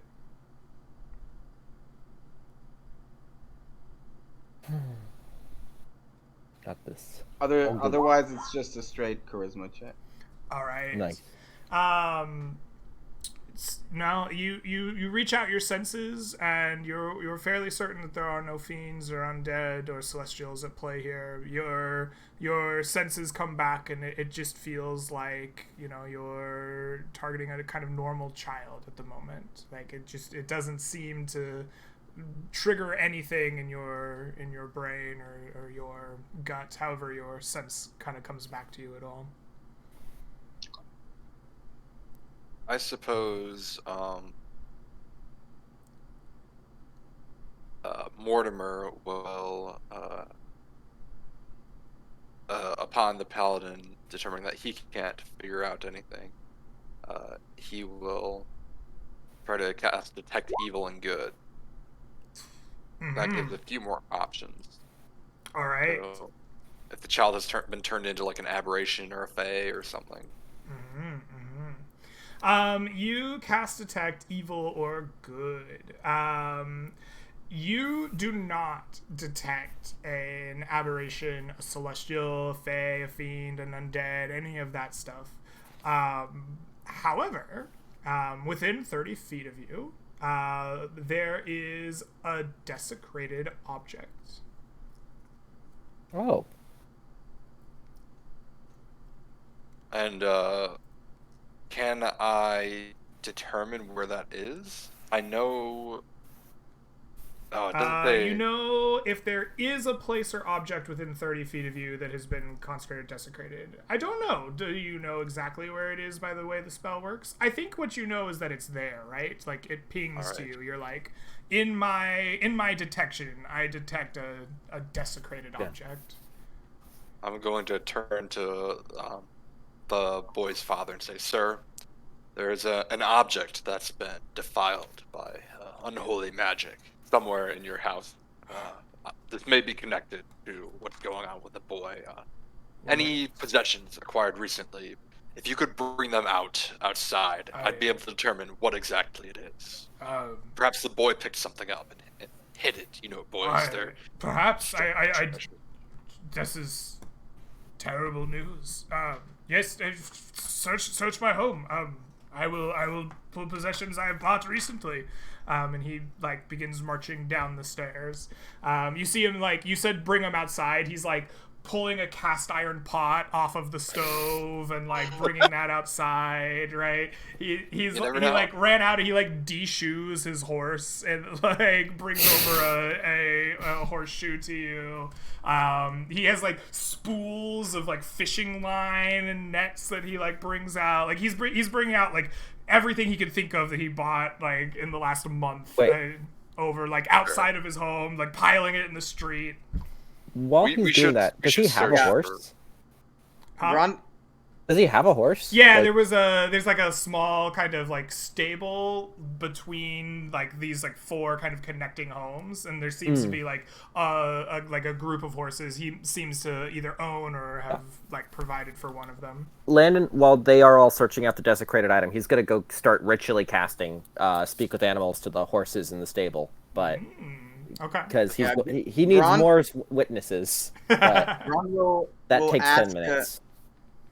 Grond will ask Genki, can you maybe help me search in the boy's room specifically? I have the feeling it would be something that the boy picked up.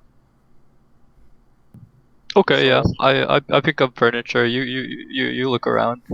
Yeah. And So Ground will. I don't know if it's an investigation or a perception roll, but he would like to look very closely at what the boy. You start. So where are you looking? Like, what are you doing as you throw this room? I mean, it's just one room, so he will literally look at every nook and cranny. He will not only look at obvious objects or maybe objects that are in the cupboard, but he will also look for hidden compartments, maybe under the floorboards. Maybe there's a loose floorboard, or in the cupboard there's a hidden panel or something like that. All right. You begin throwing through the house, like grabbing wood panels, knocking on them, like Genki's tipping over the wardrobe so you can peer underneath, right? Like picking up the bed with the boy still on it, like, whoa! You go ahead and give me a I guess this probably is where most people call for investigation. I always feel like this is not really investigation, but it feels appropriate. Go and give me an investigation check here. I think that I think that you're probably using intelligence, right? You're looking for like hidden compartments and under like floorboards and stuff. Yeah, go ahead and give me investigation intelligence. With advantage for Genki's help or without? Genki, are you proficient in investigation? No. So could I give him advantage by having Mortimer like stand outside and have him like bring objects out? So that are you proficient in investigation? Nah. Then unfortunately you cannot assist. All right, that's all right. I tried. Yep. All right, I'm proficient. All right. With a 13. Okay. You throw the place as best as you can, looking for items. You look under the bed, under the wardrobe, up on top of the like windowsill. You're checking for secrets. At the end of it, you're tired and kind of frustrated, and Genki's like, ugh, do I have to lift wardrobe again? Right? And the boy just like has like a quick smile kind of crack over his lips, and you hear a like throaty, husky, raspy voice going, "You won't find it." And then the boy's like face goes slack again and just continues to stare out the window. Hey. Mortimer, there's a pile of stuff just getting pulled out of this house, like bed sheets, cast iron pans, spools of fishing line, like bait. There's like just everything that this poor man can think of is getting pulled out of the house towards you. What are you doing with it? Well, if none of it is like registering, I think what I'm doing is like I'm standing at far enough distance where like the pile of stuff that he brings will like be within my detection range, but the house itself won't. Oh, so you're like making him pull it like out into the street so that like, you're like 30 feet away. Fair enough. The villagers are like kind of looking at what's going on. You can see Marissa just like with a knuckle on her brow, just like very frustrated. People are like, "Oh, what is going like?" It's crazy. Oh, worry not, people. Worry not. Holy rumors business just at work. spreading everywhere, left and right. There's this pile of stuff in the middle of like their The village. mad generous cleric. So Grant, after he sees James do that weird possession thing, he goes to Mortimer and tells him about it and says he didn't find anything either in the room, but he suspects maybe it's something, an item that is on the boy or attached to the boy, or even something he swallowed. Maybe, it's not impossible. Well, let's bring the boy outside. All right. As you have that quick conversation, the ritual that Landon has been preparing finally goes off. Landon, what? Like, you've spent 10 minutes preparing to, like, speak with these horses. Like, what did that look like as you were sitting in this small stable? I think the first thing is that he's actually like drawing. First off, he has to like try and talk to them a little bit. He does some like practicing, and then he gets out his druidic focus and he meditates for a minute, and then he draws like a little rune on the horses' heads to help them communicate with him. And it's it's the difference where he has time to draw these runes, get his mentality in the right place versus this instant focused panic talk to animals, which is when he's in combat. Okay. So, yeah, all the horses have like a little rune drawn on their foreheads that like make them all on the same wavelength, and he's got his horse nicker down perfect, so he's got the right accent. I like the idea that your ritual involves like 8 minutes of Landon being like Exactly. Excellent. So your ritual goes off, and the horses immediately are like, our foreheads are looking really good. I like what you did with the tattoo there. Ooh. Hello. I wanted to talk to you because I know there's some weird stuff going on at the house next door, and I wanted to ask if you all had seen anything. The kid has something. I think it's a water spirit or something with the ocean nearby. So I wanted to ask if you all had seen anything. I didn't see anything, but he smells really bad. Bad, like Bad smell. Bad. you know what he smells like? You ever smelled anything like it before? You? No, you? Well, hold on. Maybe once. I think one time my grandpappy broke his leg and got shot, and he kind of smells like that. So he smells like death, is what you're saying, like a dead... Maybe. Okay. Okay. Do you have a sugar cube? Maybe, if you have good information. I like information too, yep, but sugar cubes are the best. Alright. Other question. Have you seen any, like, weird spirits? Is there anything living in the ocean you all know of, or things you avoid around here? I don't go in the ocean. Do you ride in the ocean? Water's bad. Salty. Don't drink it.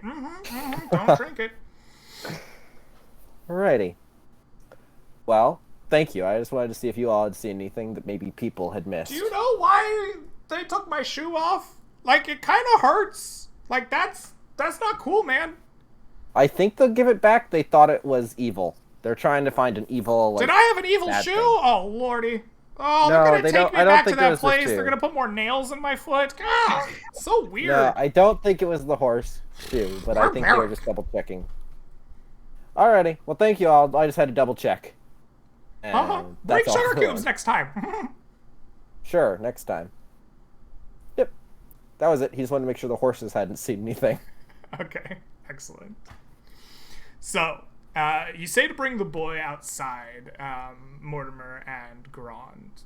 The like, father is just like, no. He should stay in that room until this witch's curse is lifted. Only for a moment, sir. It might be something on him or something he ate. The problems always seem to be when he goes outside, and they usually happen at night, but there's no reason to tempt fate there, right? We should leave him be in his room and keep him, nice and locked up and safe in the evening. And there's truly, like, why would we bring him outside? It can't be good. It would be terrible for the village to see it. No.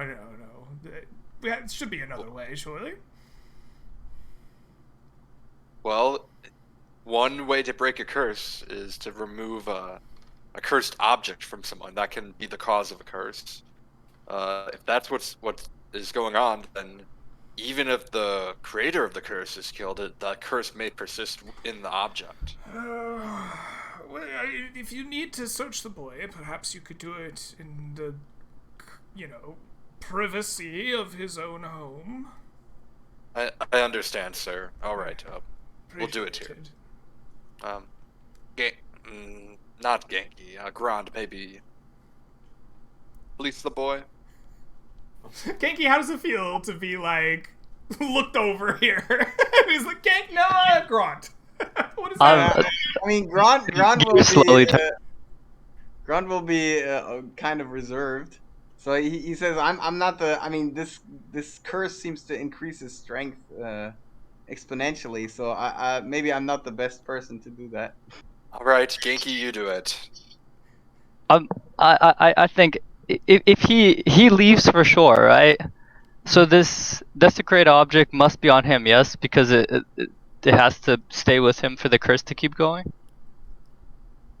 Like that's just like what's going through. So Possibly. I mean, it is a good point. We could just wait until the evening, or maybe, and then he makes sure that none of the villagers hears it, including the father and the boy. Maybe we should visit this woman. I think Landon just walks in. He's like, "Give me a second, guys, before you search him. I'm gonna try something." And he goes to the room. I just want to cast fairy fire over the boy's entire room and reveal all invisible things. Very interesting. You cast fairy fire. The room ignites in a like cascade of blue and violet light around the room, like outlining every little crack in the wall and the floorboards and all the items in the room. And you do not see any invisible items. You just the outline of the boy and the like regular items that Grand and Genki had already like kind of thrown, or not thrown, but you know, looked very carefully through. Nothing invisible on the boy. Just like Landon will just... not revealed by your fairy fire. No. So not an invisible item or creature in the room. Okay, that's one thing eliminated. All right. Was somebody willing to stick their hand in the boy's pocket now, or are you going to make the priest do it? has the boy been changed since this happened? Like clothes? I asked. The father kind of like shakes his head. Says, I tried once. It was not a well-received attempt, so I have left him to stay there. I've tried to wash his face and whatnot, as every so often to keep him cleanly, but he largely just sits in the room until evening. It's not like he gets all that dirty. Okay. Genki thinks back to guards patting him down, and he goes for it. All right, you begin patting the boy down. As your hands like kind of pat the boy down, as you go to like kind of pat his chest area, in like a flash, like quicker than you can like almost even expect or perceive, the boy's hand like reaches and grabs at like his shirt, and you can see now as he's grabbing an outline of something there. His hand just like holds onto it, and the boy's kind of like opens his mouth. It doesn't like speak so much. It's just like a voice just kind of like growls out from deep in his throat. It's just like, "You will not take it." Well, we found the item. I'm sorry. All right. Oop. Well. Let's see. Somebody casting ceremony? No, that was an accident. Okay.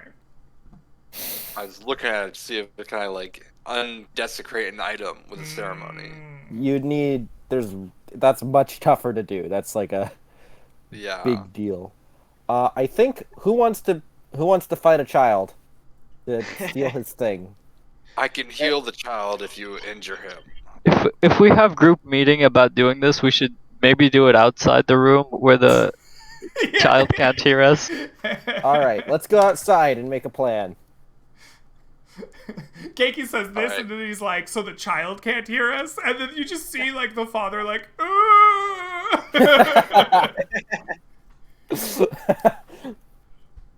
All right. So, Grond will first of all, Grond will make sure that none of the villagers, so not Marissa, not the father, or any other villagers, can overhear them.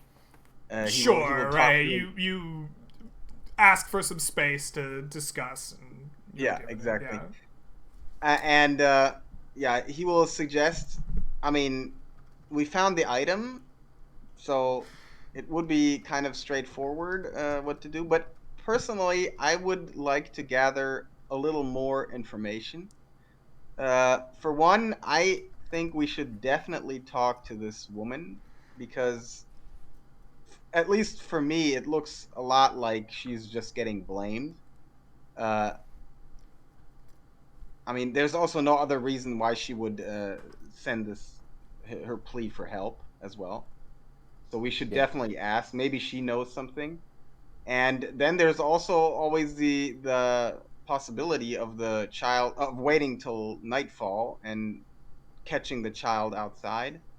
The villagers will be more amenable to that as well, since they don't want it roaming the streets. So we could, yeah, help bring it Not- back inside, and at the same time remove the item. Yeah.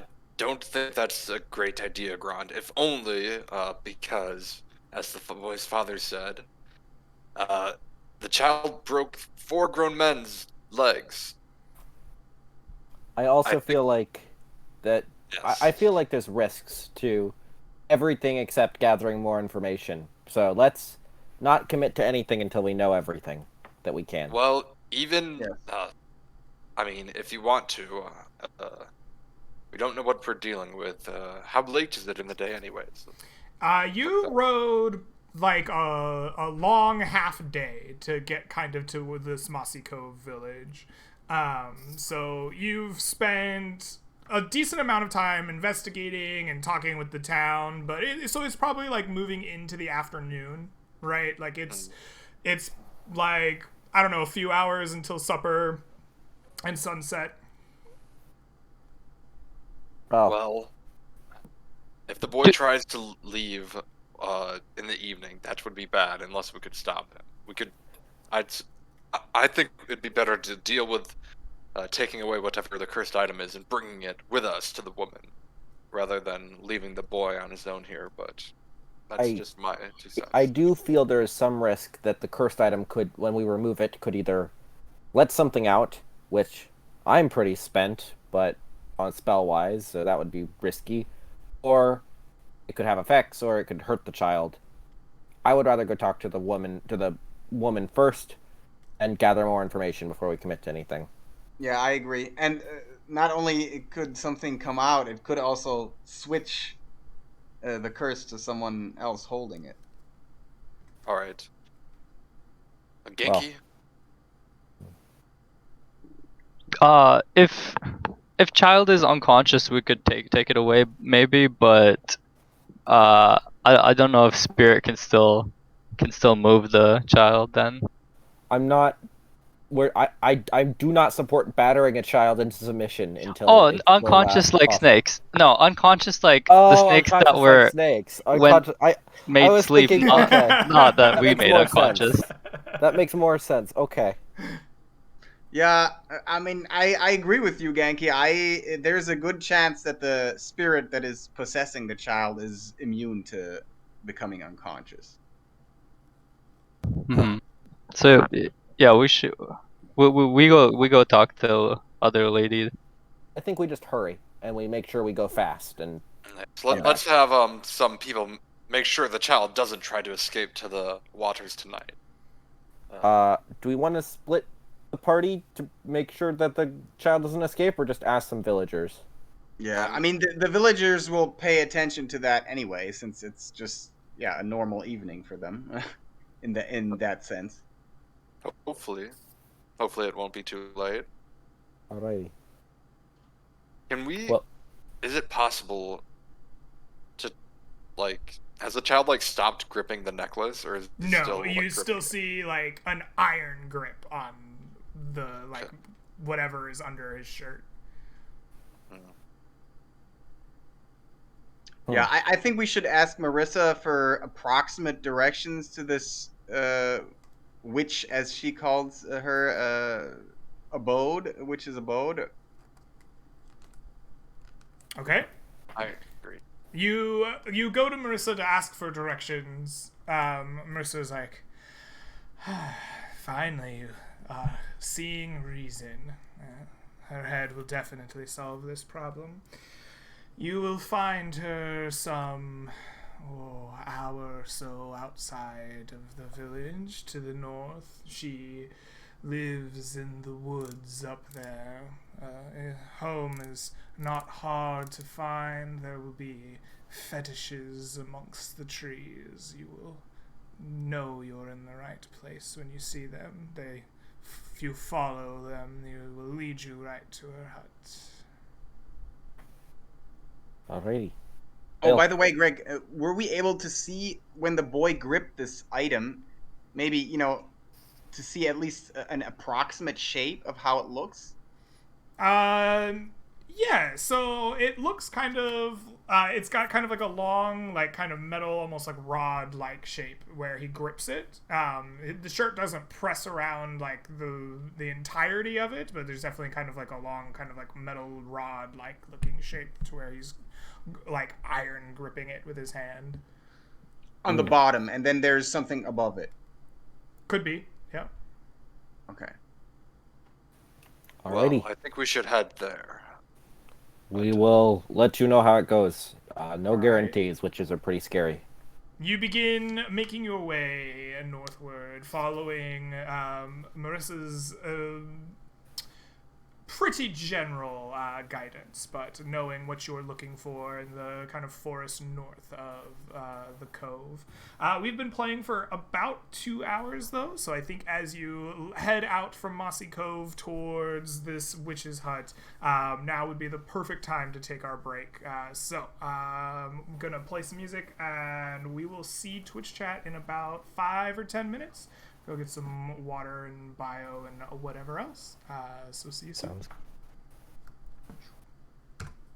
And welcome back, Twitch chat. We have just gone to, we've just left the Mossy Cove, and the party is heading out into the forests to seek out the witch's hut north of the Mossy Cove, having been warned of her dastardly magics and ill intentions for the town. Would we be able to get back to the overworld map? You would like to go to the overworld map? Absolutely. Sorry, I've just kind of left to you get on an this idea. encounter page, haven't I? A little bit. Excellent. Sure. I'll So am throw I the right map in up on thinking on Mossy the Cove is in this hex? Yes, generally. All right. You are right there. And since the woman is on the outskirts, it's her abode is also still in that hex, right? Mm-hmm. Hopefully. More than likely. So, you've traveled roughly into this area, and you are heading north from the cove into the forest above it. So tell me, as you leave the Mossy Cove and you begin trekking up through the kind of grasslands, the first bit of it's pretty easy, but you do kind of see some forest, not overly far from you, maybe a mile or so, and before it starts getting thicker and rising around you, you begin looking for the fetishes on the trees. You heard it was about an hour from town, so it takes some time as you're making your way through there. You have about an hour together as a party as you're kind of walking and searching, if not more. What is that like? What does that hour pass like for you as you're kind of marching through the grasslands and the forests? I think Landon is talking a lot more than he was in the initial first half of the trip. He's ranting about how the different water spirits that he thinks it could be, like druidic water spirits, naiads, silkies, water elemental, all of this, or sea hags. And then he's also like ranting about horses and like how and excitedly talking about the different animals he's talked to. So he's very talkative now. You always been able to talk to horses, Landon, or is that something you picked up over the years? It's a family tradition which I picked up and improved upon very slightly. Let's say that. I see. Very interesting stuff. Yeah. If only I could talk to the micro monsters. Well, you need a very, very little microphone, megaphone or something for them to talk back. Or here's who. Yeah, Grand will say yes. He heard of water horses, horse-like monsters called kelpies as well. So might definitely be a possibility. It's a kelpie. That would be cool. Ever fought a kelpie? I'm not as familiar with the monsters. I don't know. I thought it was a ghost. I thought that was what was going on, but. Yeah. As soon as I heard it was trying to drag the kid into the water, I was like, water spirit, definitely. So, Well, it could be this witch that we're heading to. We should be on our guard, at the very least. I've got. Maybe I'll use my spell to determine her true identity if she is the monster in hiding. Who knows? Right. alrighty. So you spend your time kind of swapping theories, trying to figure out who or what could, be the root cause of this. And eventually, sure enough, you do spy bone fetishes tied to trees. They seem to be the bones of, like, small animals, kind of fashioned and shaped in kind of complex patterns. They look something kind of like a bone dream catcher hung in the trees. As you walk past it, you kind of see a couple of them.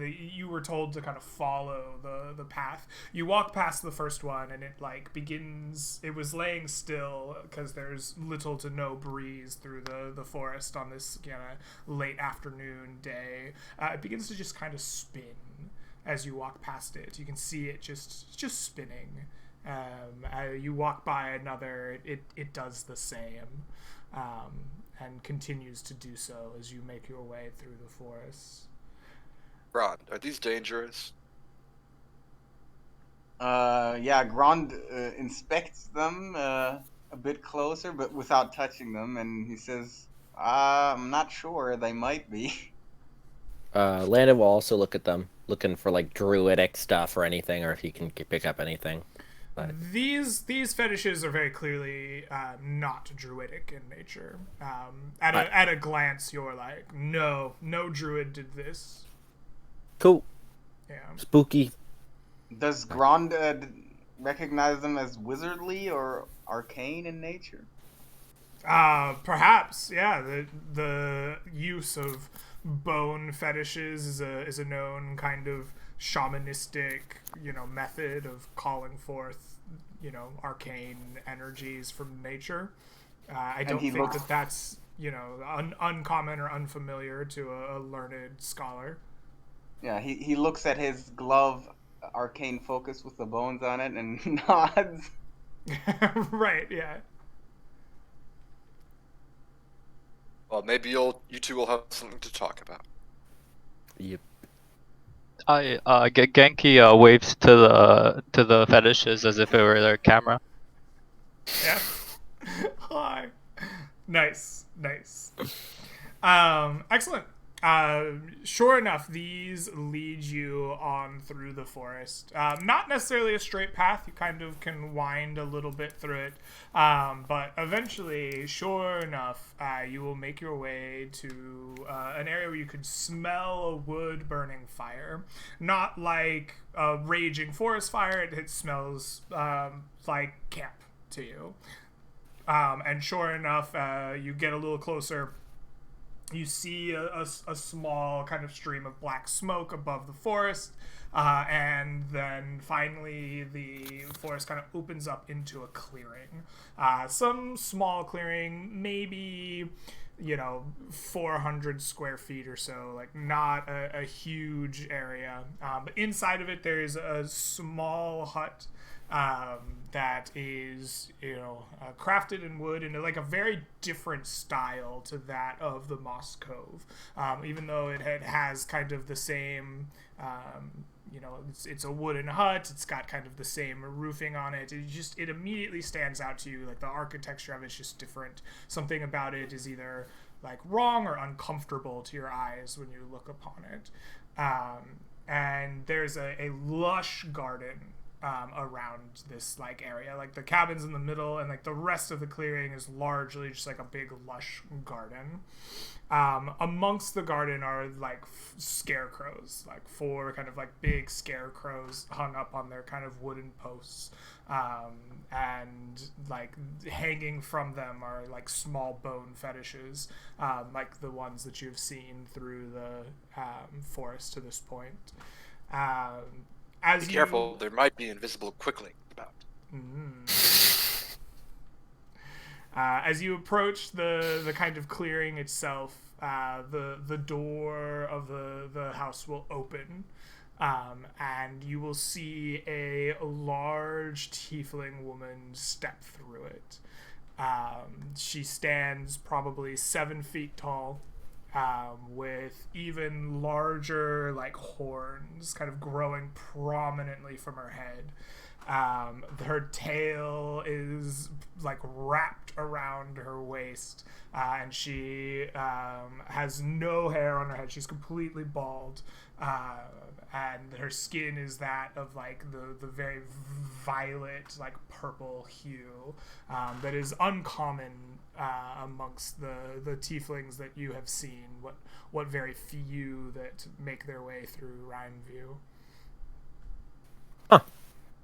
She kind of stands, her imposing figure tall in the like doorway of this small home, and she looks at the 4 of you, not really saying a word. Eventually her eyes, flit from Gron to Mortimer to Landon, appraising. She lands on you, Genki, and she like imitates the same wave that you made to the little fetishes on the way. Hello. We received your quest, and we just out here to come and help. Good. I was uncertain if anyone would hear my plea. Come inside. If you are here to help me, then it is only right I give you food and shelter for the night. I will explain the situation to you. And she like ducks back inside of her home, leaving the door open. Sure. Well, she seems nice. I can see why the villagers don't look kindly upon her, though. Yeah. But that's okay. I thought the same about Grand when I first met him. Gron gives you a side eye. All right, most of the misunderstandings have been cleared up. We'll see. Let's go in, boys. All right. Okay. You march in across like the path of the garden, and up into the kind of hut here. You almost expect it to be bigger on the inside, but it's not. It is cramped, kind of like a essentially studio apartment of the witch's hut. It is filled and cluttered with like these fetishes and shrines and the like the accoutrement of a like almost shamanistic magic. There's vials of like strange things, eyeballs, newts. There's these bone like almost dream catchers kind of on the walls. There's painted like imagery, like almost like hand painted on the like inside of this wooden hut. A big fire burns in the middle, a bubbling cauldron of like absolutely divine smelling something. Like it just smells really good. And she's clearing off a table, like just like knocking like drawings and papers and like other things onto like the ground and onto shelves, and like it's kind of getting her one big table set up for guests as you come in. Question, Greg. Yes. While she's like busy clearing it up, could I like as I'm entering it, maybe I'm like the last guy to enter, and I take my time, and while doing that, I'd like to cast Detect Good and Evil again. Okay. As I'm entering. What does Detect Good and Evil actually detect in 5e? Aberrations, celestials, elementals, fays, fiend, or undead within 30 feet of you, as well as where the creature is located. Similarly, you know if there's a place or object within 30 feet of you that has been magically consecrated or desecrated. Okay. Like Detect Magic's stuff blocks it. Right. But. Perfect. The woman in front of you pings as a fiend. The tiefling blood is known to cause that reaction. This is not something that you as a character would not like expect to see. Yeah. You ping for consecrated or desecrated items. There are neither of those within the range or detectable range of your senses. All right, good to know. Yeah. Also, Grand, while they were approaching the cottage, and also when stepping inside and seeing all the vials and accoutrements, as you said, he will very interestedly look at them, the herbs outside in the garden, and because this is also his area of interest. The garden is maybe disappointing to you. It appears to be largely foodstuffs, like corn and like grain and like maybe a like potato or fruit, and then like flowers, right? Like just like pretty things. There you don't see any like apothecary herbs or like this is not similar to the Fey garden full of nightshade and I've already forgotten the name of the root that I gave it. You just called it brown root. Yeah, right, yeah. So this just appears to be more of an actual garden. The accoutrements themselves maybe are perhaps more interesting. There's vials of all kinds of strange things in here. Like there's pickled newts and eyeballs and drawings and diagrams of anatomy and of maybe like arcane or occult etchings. These fetishes are obviously designed in some way to draw out inherent magical powers. There's paintings upon the walls of some kind of focus. Like I don't know how familiar Grand is with this style of magic, but this would probably pique your interest more than the garden would. Yeah. Interesting. So while the woman is clearing, Grand will say, "Pardon, I do not think we got your name. My name is Grand." She says, "My name is not one your tongues pronounce easily. I have found that most people call me Cinder, and that works just well for me." And do you mind me asking what and he points at the accoutrements and the vials, what your background or profession is? I have no Professional profession. background. I merely live out here. This is my hobby, as it were. Please, everyone, sit. I will have soup available momentarily. And she begins ladling out portions of soup. As she does so, she begins to thank you for coming out. it is rare that I get help from the cities. It was a desperate play to place something in the tavern.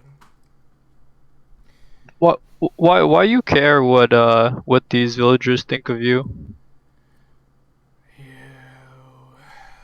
need not be well liked, but if they decide I have harmed this child, they will come and eventually want my head.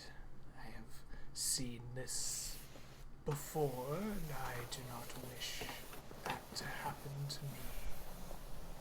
Nor do I particularly want to kill all of them.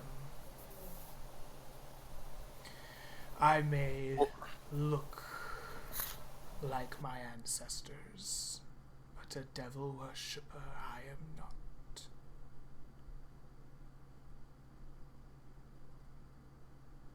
Unfortunately, it seems like the townsfolk have already decided that you're to blame.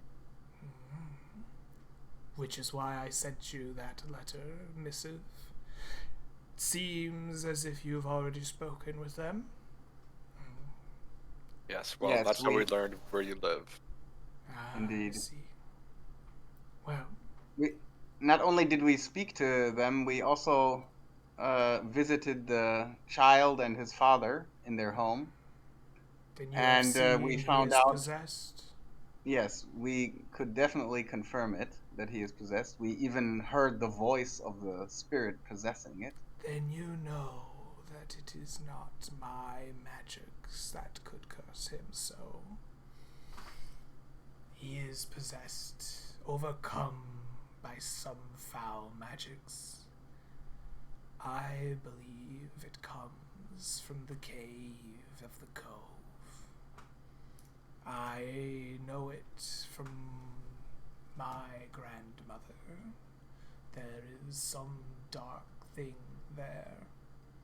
I was forbid go, and as it is so close to town,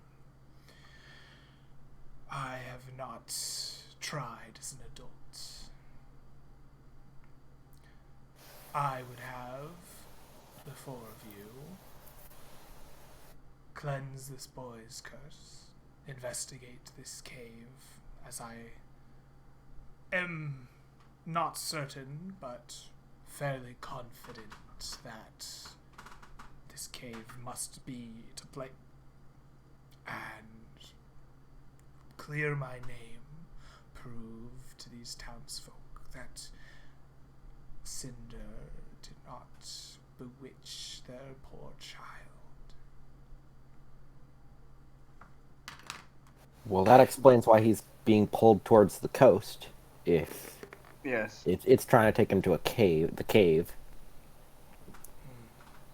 Do you have any idea what this creature or being could be? Or is it... Has your No. grandmother not mentioned anything more detailed? No, you know how old wives' tales go. They're meant to scare children. What better way to scare one who bears the resemblances than with dark magics and powers? And the child seems to have a cursed item. Do you think that could have come from the cave? Stolen from the cave? Or is it... Cursed We were items. considering attempting to remove it. Removing a cursed item could well resolve the issue.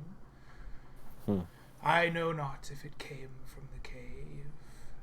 It is possible. It is possible.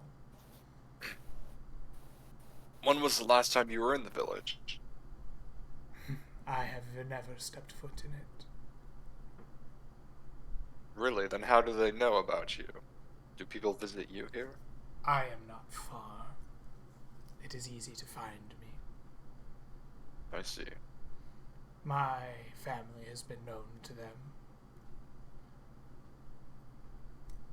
And they brought up this child to you? They mentioned it to you? How did you find out about it? She points to her fetishes. Says, the same way I knew you were waving at me on the way here. We didn't see any fetishes in the village, did we, Greg? No. I see. You have a long reach then. Yes. Fascinating. Alright. Well, suppose that we do find a creature in the cave that is the source of all of this evil and deal with it appropriately. Clear your name for the townsfolk. What then? Then I will reward you appropriately. Alrighty. Well, seems that limits our options, but I could certainly use some rest before going to go fight a cave of monsters.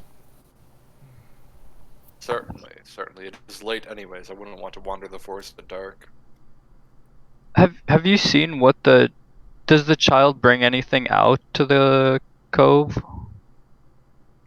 I have not seen what the child does. I know that it caused great harm to the population. I know their fear, and I know their anger placed towards me. I know that I did nothing to provoke this child's madness. The only power in this region, other than my own, would be in that cave. And do the villagers know about the cave and its danger, or are they completely oblivious to it?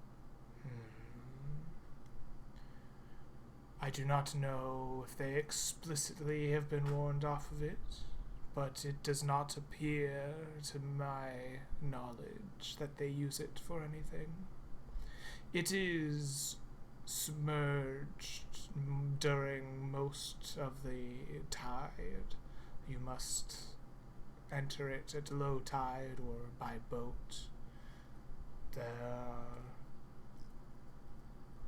fish more prevalent away from the cave itself. I know not if these fools of the village have wandered in there or not, but it does not seem to be a place they go regularly. Greg, is it possible I could try to, see through, whether she's telling us the whole truth about her involvement or lack thereof in the situation?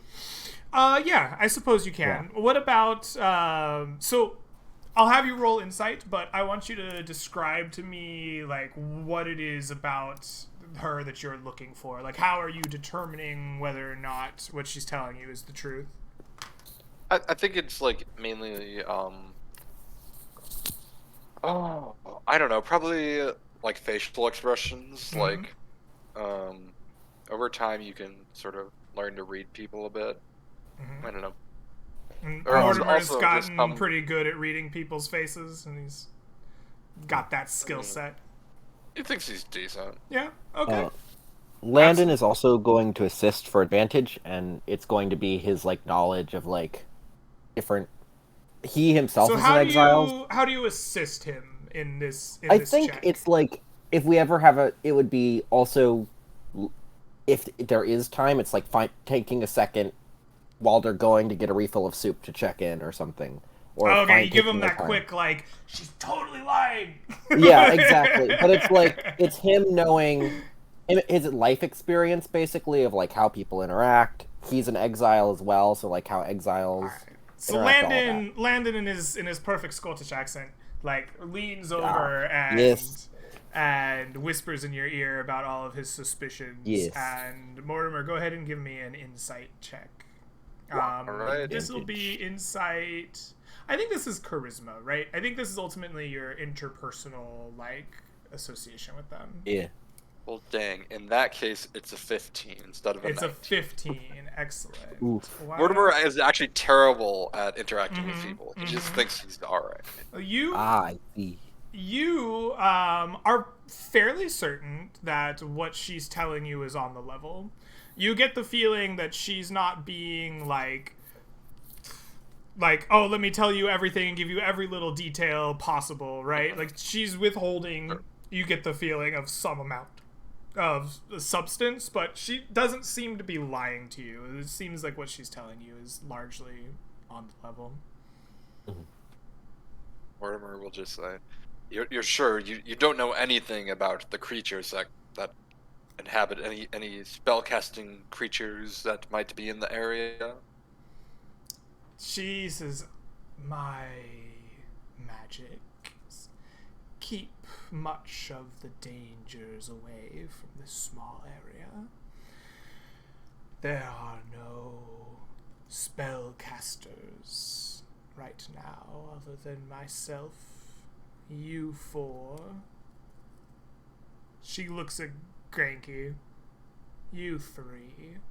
And that Marissa. The Marissa. Aye. The spellcaster? That's interesting. Very interesting. That is very interesting indeed. Could you tell us a Alright. bit more about this Marissa? When we talked to her, she only said she was unskilled with the blade or something. Unskilled with a bow. She seemed like a That simple is Fletcher. very true. I have seen her miss a rabbit at 100 feet. It is a shocking revelation from one carrying the blood of the elves. Interesting. But Elvish. as far as you know, she's not a threat or a nefarious character. Well, I think she would likely ask you for my head. But She did. I doubt she is a threat to that boy. All right. And one last question: your totems that you use to see, do you have maybe some close to this cove that you might have seen what creature lives there or comes in She and shakes out? her head. No. I place them in the woods. This is my territory. The coast I have not been to since I was a girl, and I do not enter the village. All right. Well, I mean, we took up the job. We're more than willing to do this for you. I do think it would be good to settle ahead of time what the payment would be, just for integrity's sake. But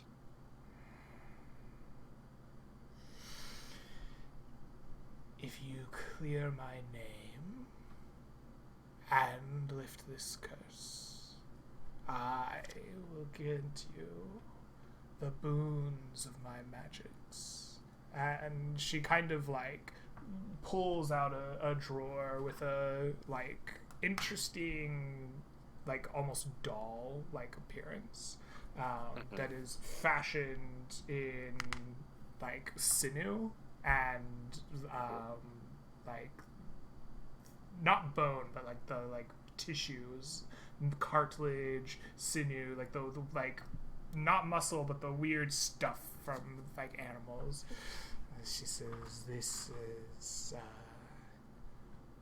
what we would call a doll of power. I will bequeath one to each of you and explain its functions. Should you clear the boy's curse, not clear my name, I feel as if monetary reward might be appropriate. I have a small few treasures set aside that I could part with. it seems agreeable. And look to the others. Yes. Good. So Okay, let us talk about our plan then. We rest here for the night, then head to the cove, or both. And she kind of looks around her small place. She says, I would prefer you rest in the garden if you need to stay here. Yes, that is no problem. We are accustomed to sleeping in the wild. Adventurers as we are. Very good. All right. I think it would be smart to deal with the child, but we can talk about that later on our way. All right. Well, Yeah. thank you for the meal. This soup is delicious. What is in it, by the way? It is mostly things from my garden. It is potato, corn. There is a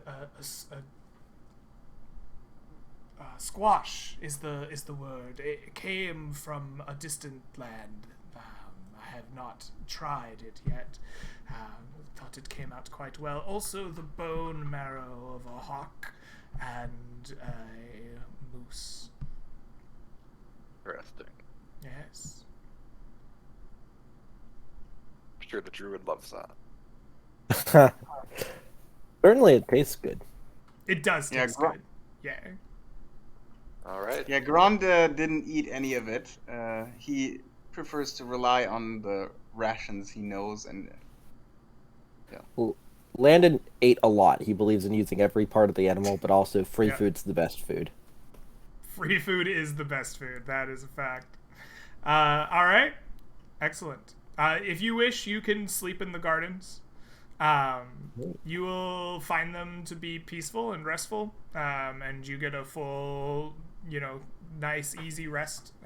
You will regain all of your hit points, all of your available hit dice in your pool, as well as all spells and class features.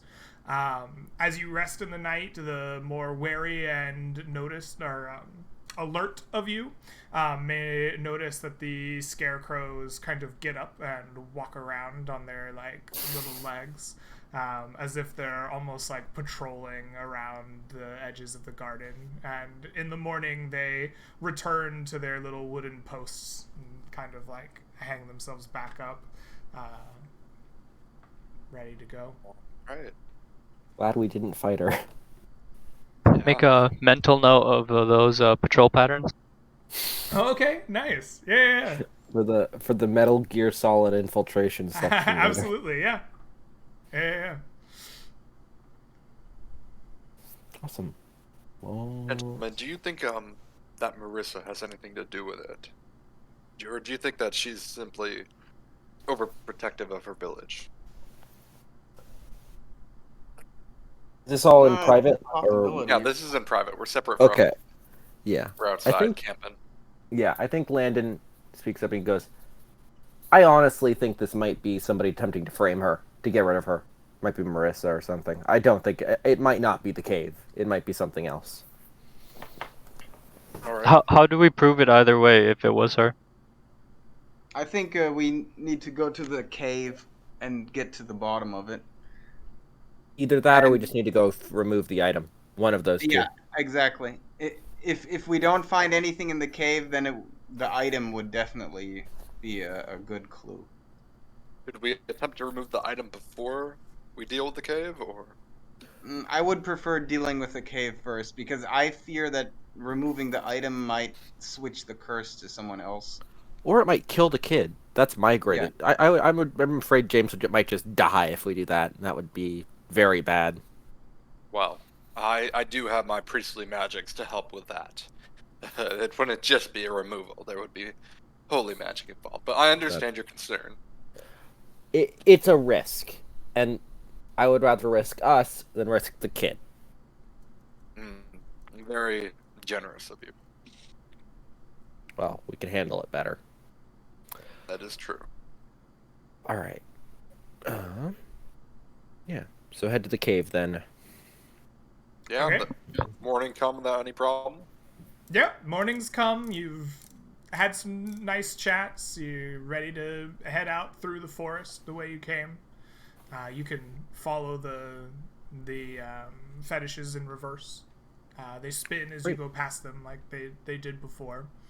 And you can make your way back into town the way you came. You'll find that town is much the same as the way you left it. It's a small, quiet place, the Mossy Cove. Some hunters are kind of passing you by. You probably left at like daybreak or whatever, and now the hunters are off to go get their catches for the day. Fishing boats are already out in the harbor. That kind of stuff. Before we enter, I think Landon just is like, let's not talk to anyone and just head straight to the cave. We're not planning on removing the agree. item. I would have even said we don't even go into the town. We skirt around the town and go straight to the cave. Yeah. Okay. Yeah. Yeah. Well, should we check whether the boy is still safe at the house at least? Or? No. That will lead to... I'm afraid that might lead to people going to go hurt Cinder or something stupid. Something stupid will happen if we do that. I think we should just go straight to the cave first, if we're not planning on removing the item. I agree. I think something stupid would only happen if somebody says something foolish, which would be one of us. But, all right, if you all think that we're at risk of saying something foolish. I don't think we're all smart. I think the villagers are in danger of believing something foolish if we don't say anything, because we said we were going to go see Cinder before we left. So they might Not assume only that, foolish things. We said we were gonna get her head, or at least that is what Marissa believes. They will assume foolish things, is my belief. Not that we will say foolish things. Okay. All right. Let's just head on to the cave. I believe I saw it when we were coming into the village, actually. Mm-hmm. That, in fact, you did. The four of you begin making your way, kind of skirting around the village to make sure that nobody is going to talk to you and get the wrong ideas. And you make your way kind of to the edge of the cove, so that you see the kind of still greenish waters making their way around. As you're walking from this direction towards the caves, you kind of know its general location. You come across what appears to be a like old and unused camp. Kind of on the top of a small rocky outcropping looking over the cove. The camp has some like small tent set up near like kind of taller tree, and what appears to be kind of like a large bonfire that has been burned out and like abandoned for some time. Right, you can still see the black soot and kind of like a ring of stone as it kind of looks down over the kind of area of the cove that would house this cave. In fact, I have a small map of the region, and it would look something like this.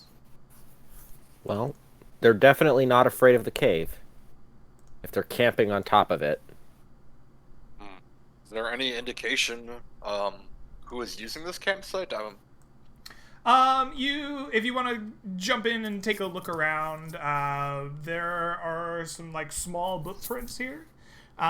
They seem to be like human shapes and sizes. There's probably no more than 2 or 3 sets of footprints here. It's not like there's a whole like campground. As you do look around, you see a kind of like small vessel, maybe enough to seat 1 or 2 people, kind of ground ashore. It appears that it has sat there for some time, as it doesn't have any like signs of being used recently, and some of that kind of like almost mossy green seaweed growth from the higher tides has like begun to grow up and cover some of the like areas around the boat and like the sides of it itself. The campground itself looks very deserted. There's like some old tents set up as if they were here and then just gone the next day, just didn't come back and scrub them down. It appears that there's like kind of like a big lamp set up, a small like chair of some kind has been set up here, as if it was being used to sit in and look out over the top of the cove. And 2 of the kind of like crate looking boxes are just completely completely empty, as if they've been raided or emptied out. And one of them is locked up tight with a big iron padlock, and remains sealed. I mean, if you know how to pick locks? Not I. Sadly not. Maybe yes, our but I friend have no Ganky? tools for it. Oh. That's too Why not bad. simply smash it open? Yeah. I mean, I was thinking it might have delicates inside, but sure, just it's a Well, box. You the can probably lock, break not it. the box. Smash It's the an lock. iron. I would think it would be easier to break the box than the padlock, because the padlock's made of iron and the box is made of wood. But whatever you want to try and do. I'm not the one who wants into it, but if you want into it, go ahead. I want into it. Think. I believe Ganky is way stronger than any of us. Oh, Okay. you can but- break it if you want, Genki, or I can do it. I believe in you, though. I try. I cast guidance You if I can. chant a prayer over Genki as he gets ready to smash this box. Excellent. I guess I try to put my rapier into whatever I can put it into to pry this open. Break it open. Oh, okay. So you're gonna wedge your rapier in like a lever and kind of pull. That's smart. I like that. Go ahead and make me an athletic strength check. With the guidance with a plus D4 on top of it.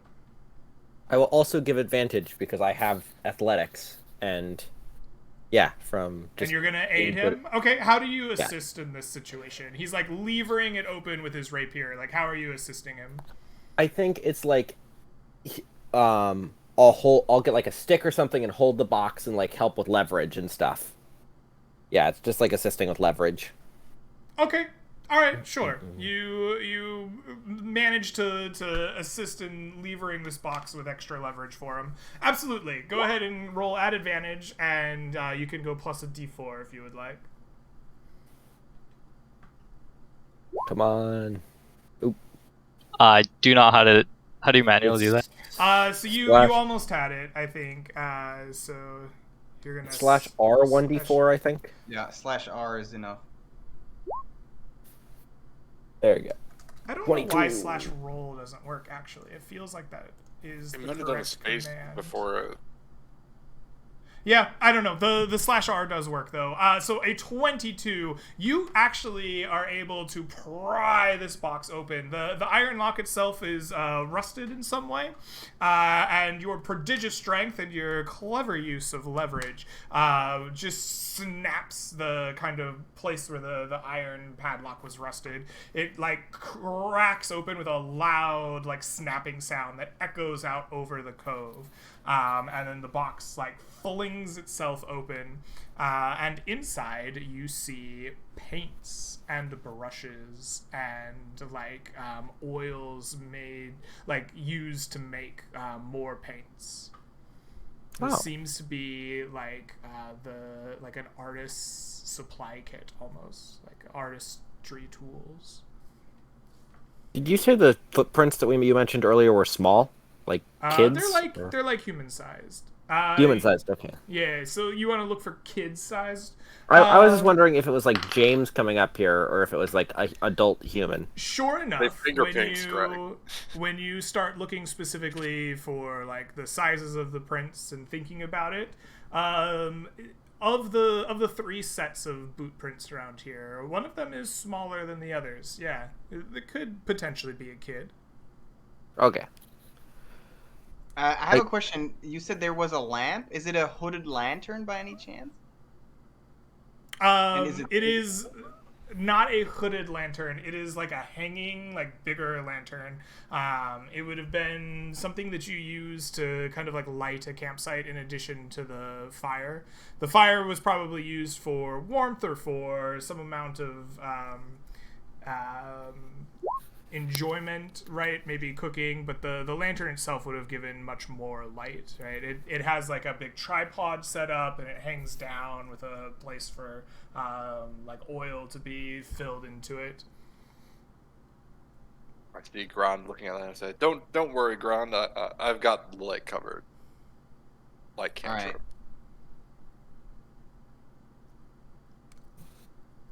Alrighty.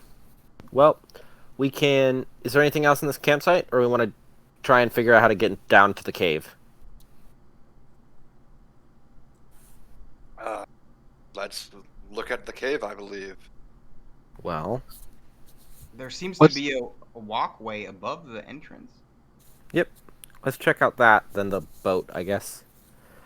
Is there a way down to this walkway, Greg, or is it just like to Yeah. stop you from sliding off? You walk down it, man. Absolutely. The walkway itself leads you down to the beach. There is a kind of like small inlet at this part of the cove. You see the waters on the map are like a light teal blue, but in actuality it's like a green. Like you can like see through the still waters to this kind of like green, mossy kind of like waving fronds. You can see growths of it growing on the kind of the high water marks of the rocks and on the boat itself and the kind of sands which you're walking on. You've managed to come here kind of at a lower tide of the day. Great. Well, do you want to take the boat and try and squeeze in, or what's the plan? How's the tide looking? Because I know like the map is kind of static, but Mhm. like I remember The you tide said, like- is probably coming in at this point, but it is still at kind of a very low position. Like you're after the lowest point of the tide is now like rising, but it is it's still quite low. But before we go in there, you want to ask fish if they know if anybody in there right now or ever? That's a good idea, actually. Are there fish or wildlife around, Greg? So yes, there are fish. I am going to ask you how you are going to speak underwater to the fish. Blub, blub, blub, blub, blub. That's a I problem. stick my head in, and then you know how you can, okay, so you know how, like, divers will have the thing where they just poke their head out, then they poke it back in, and they keep one ear in, so I can, like, say a sentence underwater, poke my head out, and then say it back in. That's my plan, anyway. And I'll keep an ear in the water so I can hear.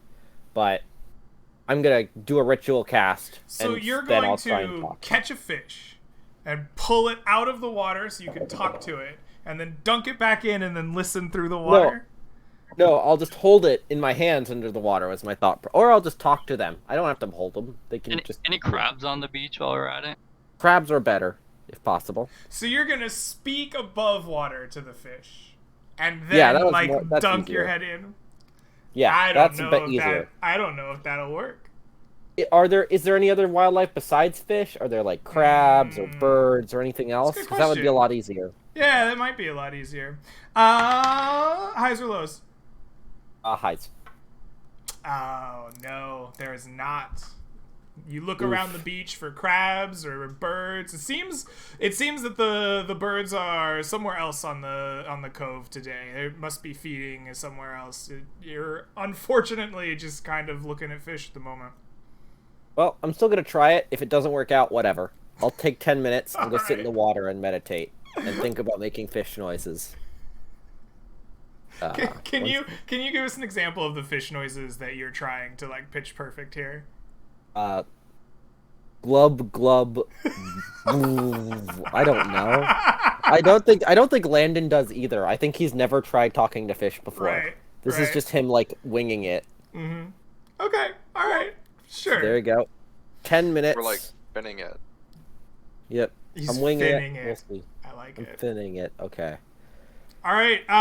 We have 10 minutes of fish noises happening. While this is happening, is there anything the rest of you want to do, or are you just watching this crazy man make fish noises in the water? I guess Mortimer would probably be like trying to figure out like the safest way in. Does the water look like shallow enough that we could wade in?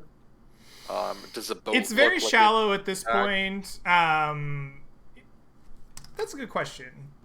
Highs or lows, my friend? We're gonna go with highs. Yes. The water currently is shallow enough to wade up to at least where the cave is. Mortimer says, once he's done, we should probably just wade over unless I don't know. The boat might be useful if we want to put some stuff in there for easy access. Bring it with us.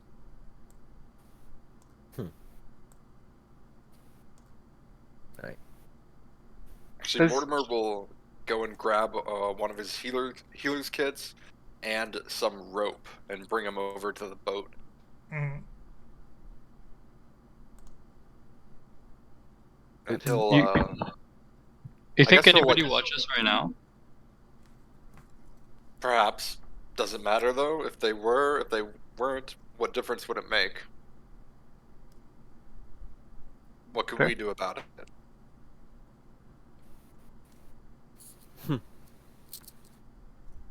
Alrighty. All right, you spend your 10 minutes gathering some rope, getting ready, checking the wading depth, and eventually Landon finishes his glubbing, and his magic proceeds to go off. And I guess you dunk your head into the water and start looking for a fish. I dunk my head in, start looking for a fish.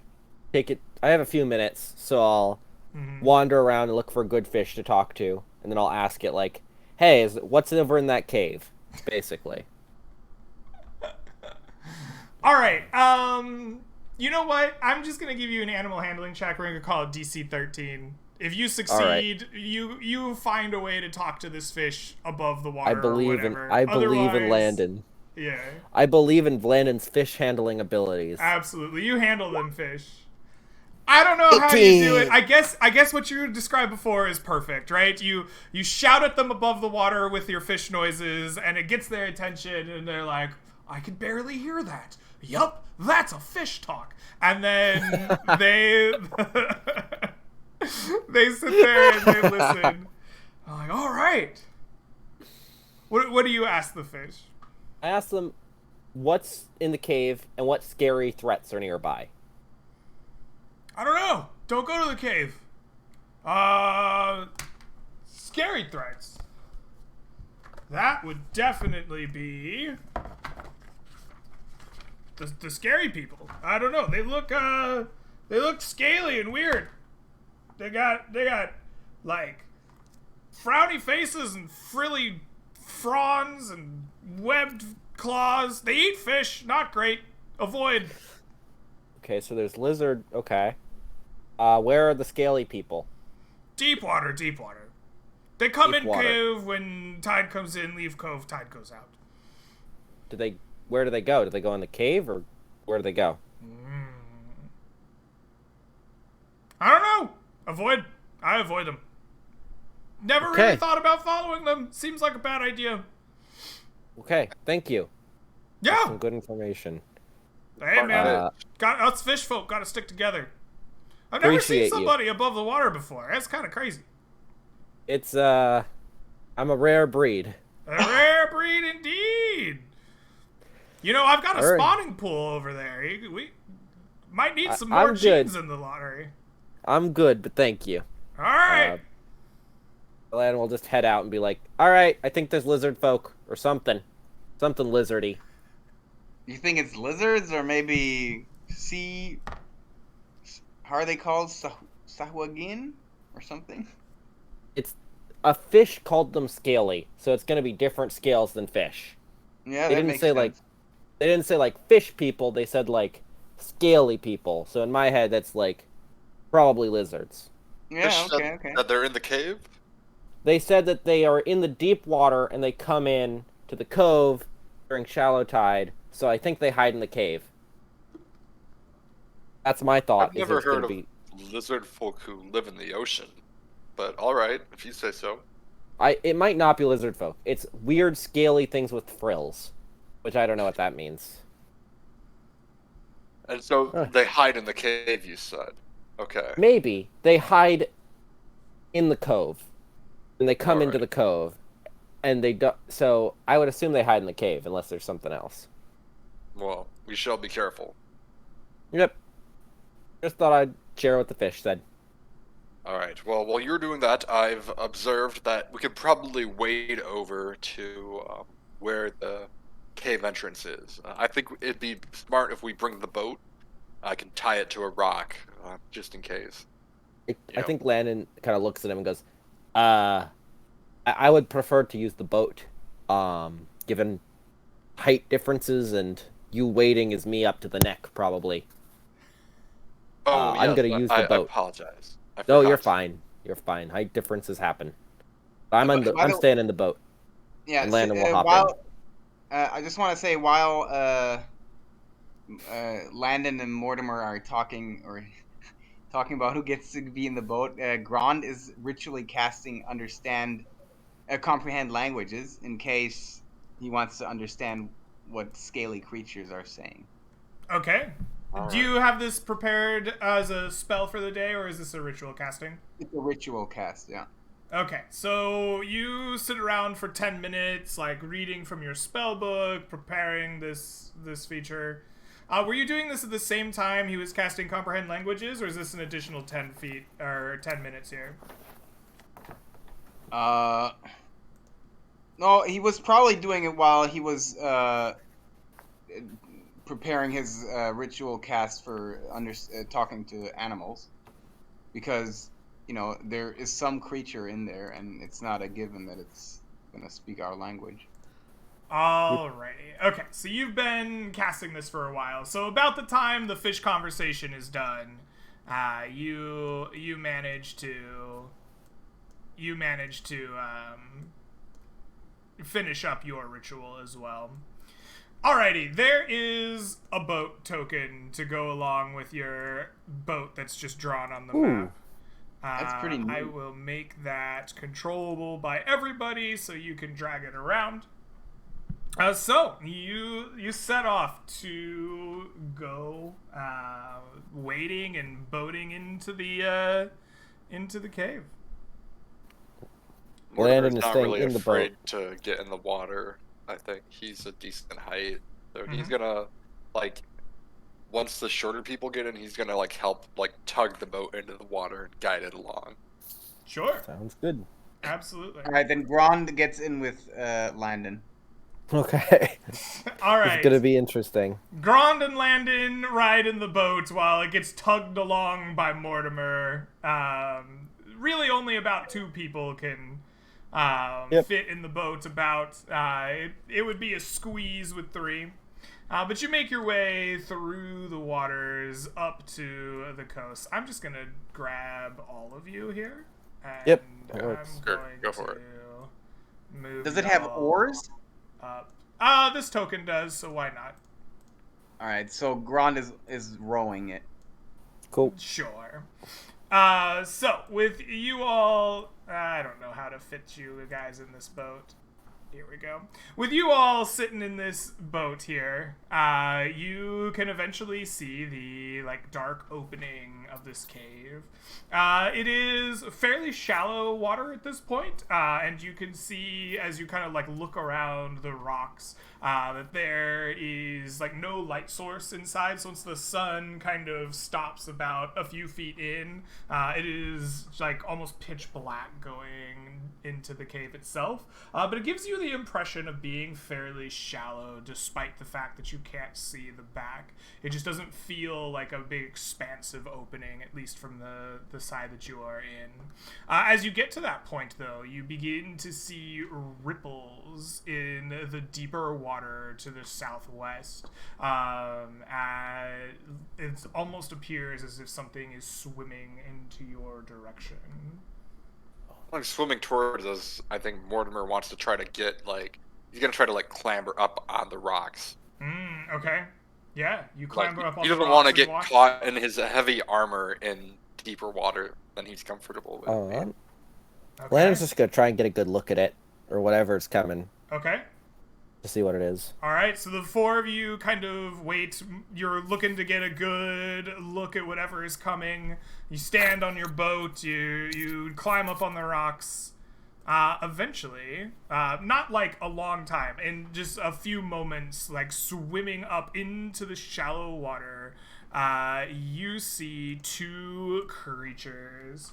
They are like long humanoids standing approximately 6 feet tall. They have big webbed hands ending in sharp pointed black claws. They have like scales on them of like reef like matter, like almost like they're a walking fish person with like a growing like reef on their body. And they have long frills, bright orange frills growing out of their face, almost like whiskers and hair. Their body seems more like leathery than it does scaly when you can see the actual flesh, but the growths, like the coral kind of growths on them, give them that scaly appearance. As they like come into the shallow water, they stop swimming and instead begin walking. They're kind of like longer than average arms dragging through the tops of the reefs. And they speak out in common. And they like almost like a croak, like it like comes out raspy and airy. It's hard to tell at first that they're even like speaking, but you eventually hear them kind of go like, "No enter." Oh, good. You understand the common tongue. No enter. Why not?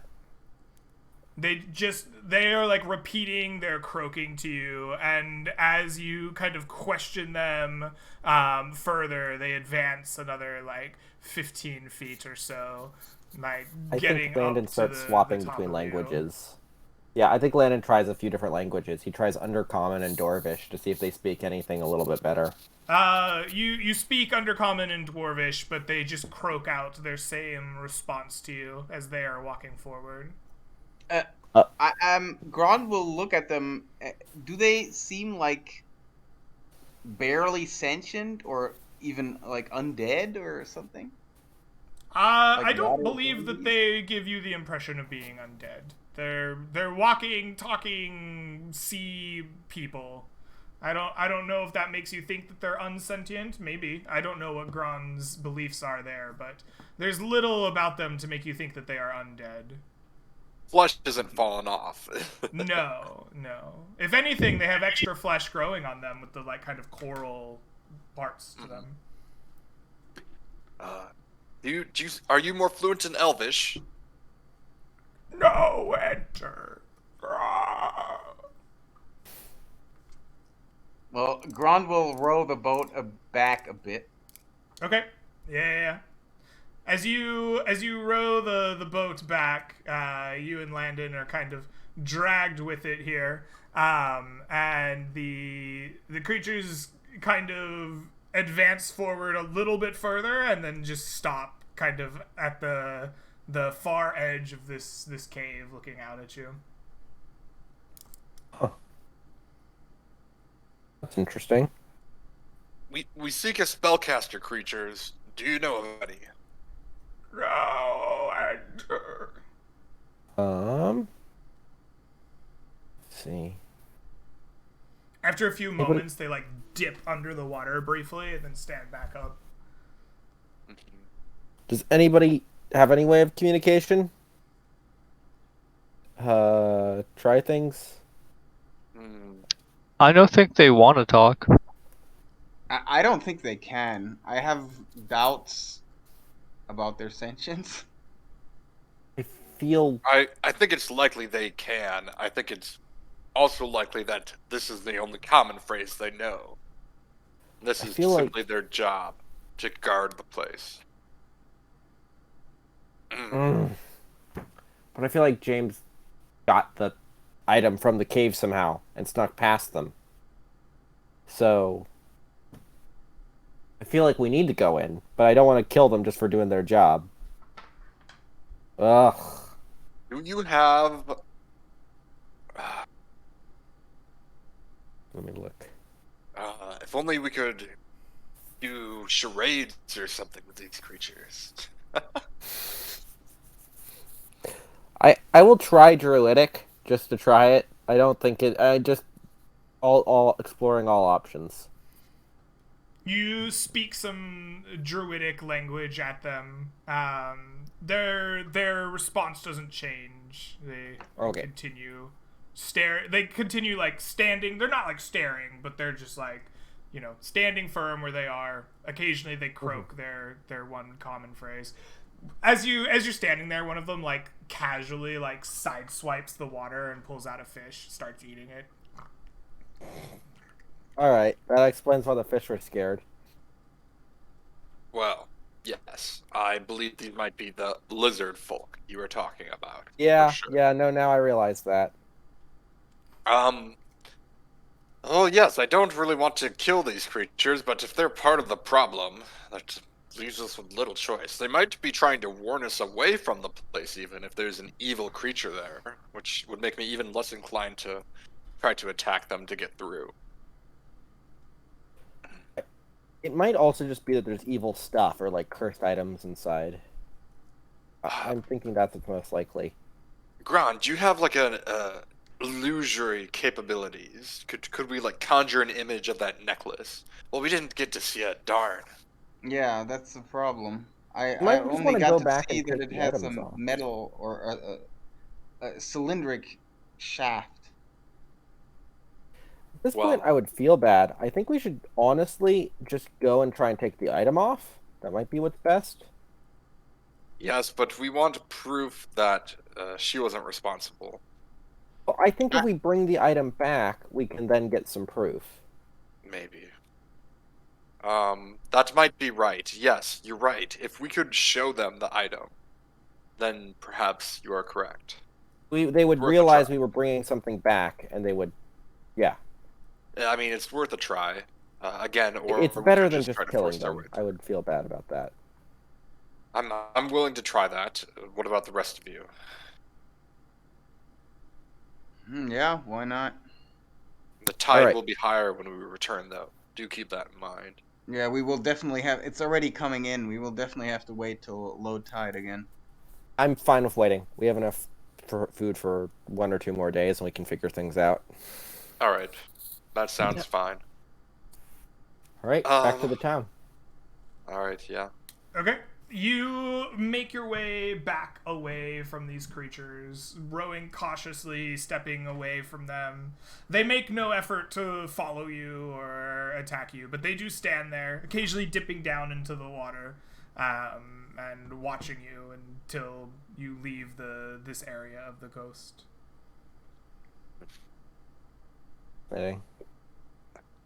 All right. So, your plan is to make it back to the village then and try to take the item off of the boy? I think that's the best bet. I could try to do some sort of ritual to keep the spirits calm or whatever Mm-hmm. while we do that. Better than So, than any of the alternatives. you travel back to town. You're not far from it, right? The cave and this little part of the cove is quite close to town proper. You eventually make it back, seeing the town much as you left it. The middle of the day sees children running around doing their chores, sometimes playing in the streets. People walking around with their laundry or gathering water from the well. It's pretty idyllic, nice little town. All right. Well, we know the house, so we can just head straight there. We head straight there, I think. Okay, absolutely. So you do a knock on the door, and you see the father of James, the kind of half dwarven man. The four have returned.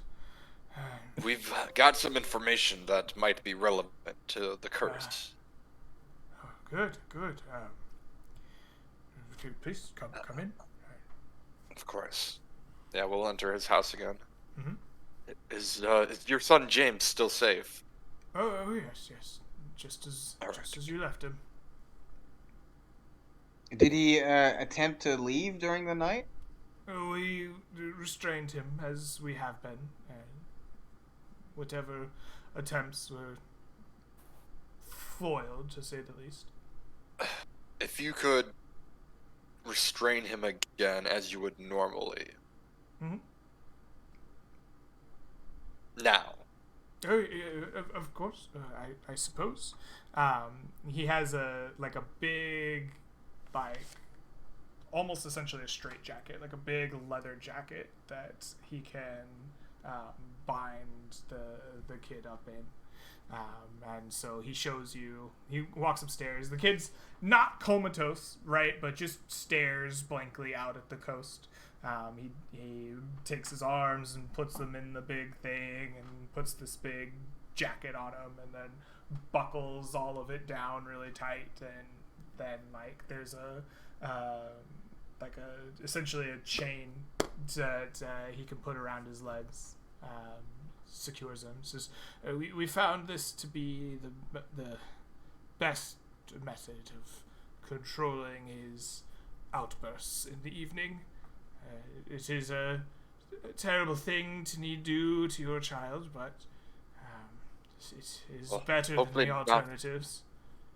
Hopefully not for much longer. We're going to try to remove the cursed object. We think that's the best plan at the moment, based on the information that we've gathered. Excellent. If you'll leave the room, it may upset you, the process, but your child will be safe. We assure you. You know, however upsetting it may be, I think it is better that I am here for it. All right, as you wish. Thank you. Well, Great. I think You make him sleep first, or I just go for it? I think we need to do a little bit of preparation. Sleeping and a few other things should be tried. I think that it would be good if I set up some holy wards against evil.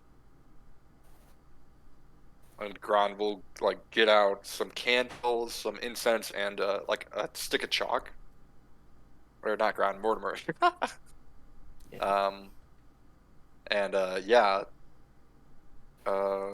He'll get to work trying to, from memory. He's not really skilled with this, but he's gonna try to make some sort of word against evil, like escaping or entering, sort of thing. Okay. Could Genki help with that? Sure, you're Since a he paladin. also does have candles and such, yeah. Yeah. Do you have so Genki and Mortimer might not necessarily have the same observances of their religious duties in terms of possessions. Do you find yourselves kind of aligning in this ritual, or is there no, the candles are wrong, we need incense, or how does that, or are you of the same kind of worshiping deities? How does that go? I don't really know what Genki's spirituality is about. Maybe I think Mortimer starts getting set up his own way, and if Genki has some other ideas, he can feel free to step in and tell Mortimer. I just start setting it up with whatever looks aesthetically pleasing. Okay. You make sure that we get the mood going for an exercise. Whatever feels right. Right. Okay. I like this level of paladin. This is good. As long as it looks good, that is what's pleasing to my god. Excellent. Okay. Yes. So I assume that you are both proficient in religion. Yep. Yes. Okay. Perfect. So Genki assists you by making sure that your practice is aesthetically pleasing, so as to be appreciated by not only the deities that you worship, but his as well. And you set up this ritual, right, with the candles, with your making a ward against evil, either escaping or entering. You said. Yeah, I think it's important to have both. Yeah. Okay, yeah. So while you're setting up this ritual and lighting your candles, saying your prayers, I think this is probably going to take a little bit of time, especially with the two of you kind of going back and forth. Grand and not Mortimer, Landon. What are you two up to? Are you just observing this ritual happening, or what's your plan? think Landon's kind of poking around the room, looking for interesting. He's kind of just wandering around while they set up, and he's Okay. making sure that there's nothing that's changed, Hmm. keeping an eye out for people that might interfere. Yeah, he's Okay. not really paying attention to them. He's keeping an eye out to make sure nothing goes wrong. Okay. Yeah, Grand is mostly preoccupied because, as he mentioned before, he fears the curse might jump to someone else. Okay. So he's thinking about how to prevent that, or at the very least, how to prevent himself from getting cursed. All right. Well, with the thoughts of your companions preoccupied, Genki and Mortimer begin setting up this ritual. It sounded like Genki was assisting and Mortimer was rolling, so go ahead and give me a religion, intelligence, or wisdom, whichever modifier is better for you. Check at advantage. You're going to have a DC of 15. So I am going to do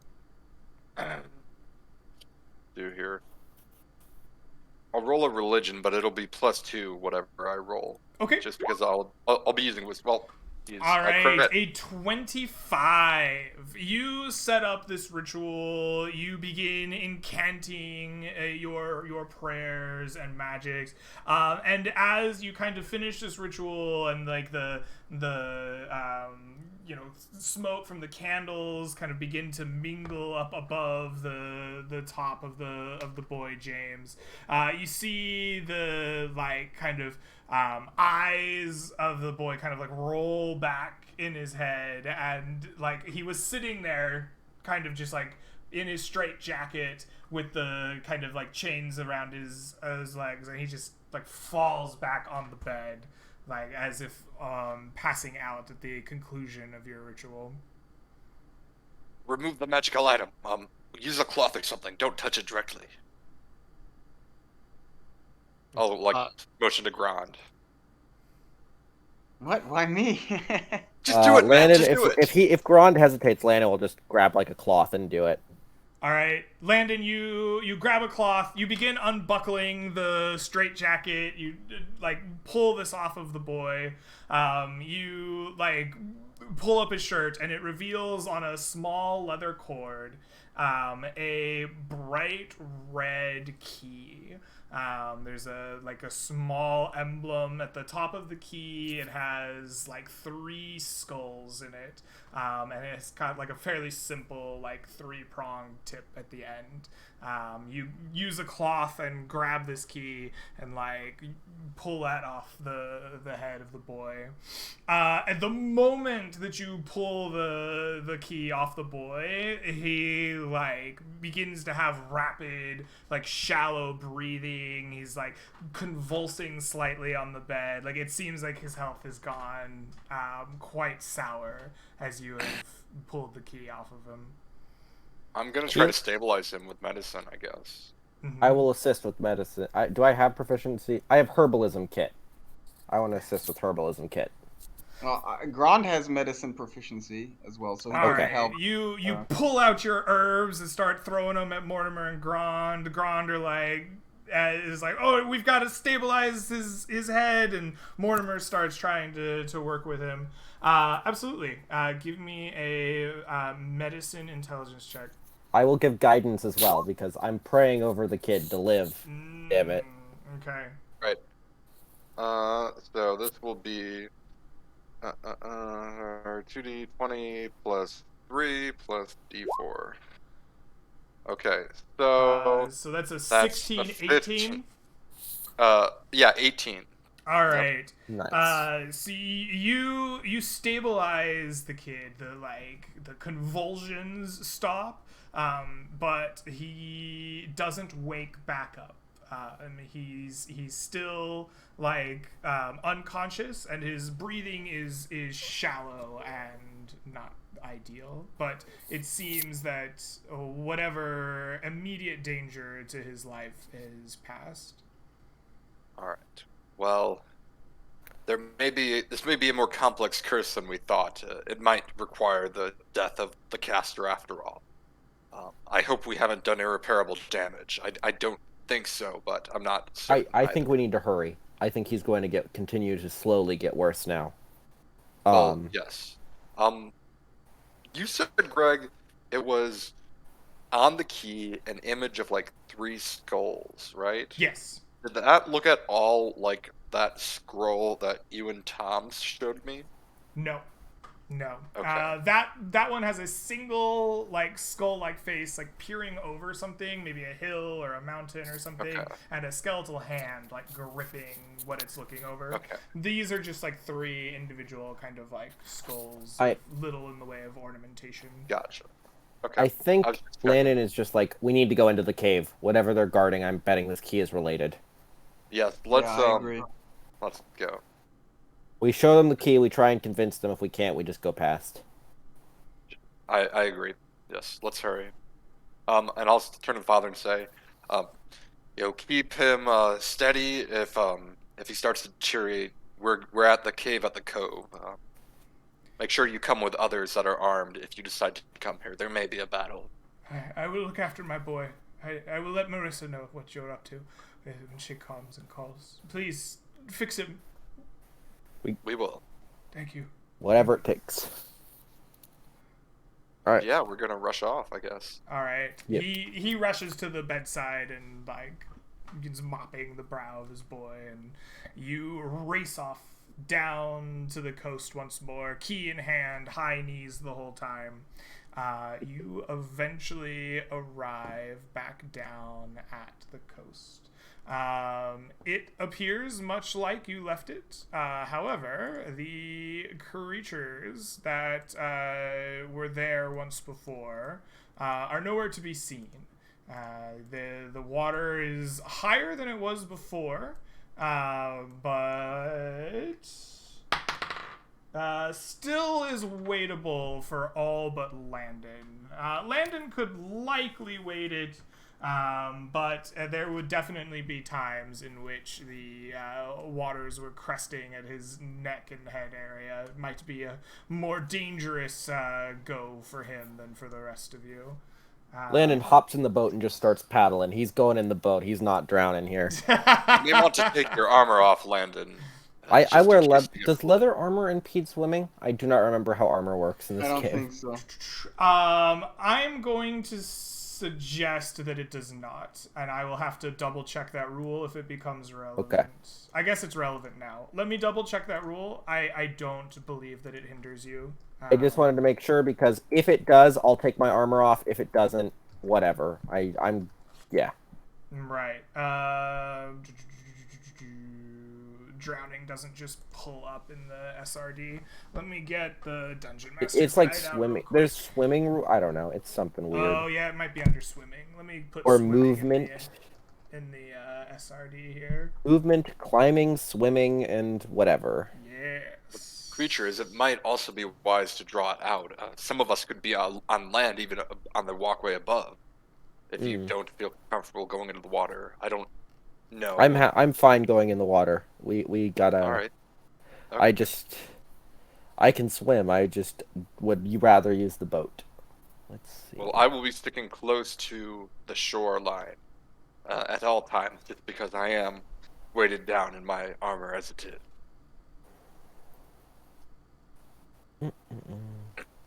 You know, the funny thing is, it says they're swimming in the SRD, but It's under armor, I think, and it only mentions it under heavy armor. perfect. That's the way I remember it. So if you've looked at it, that sounds good to me. Yeah, Yeah, that's what I read as well.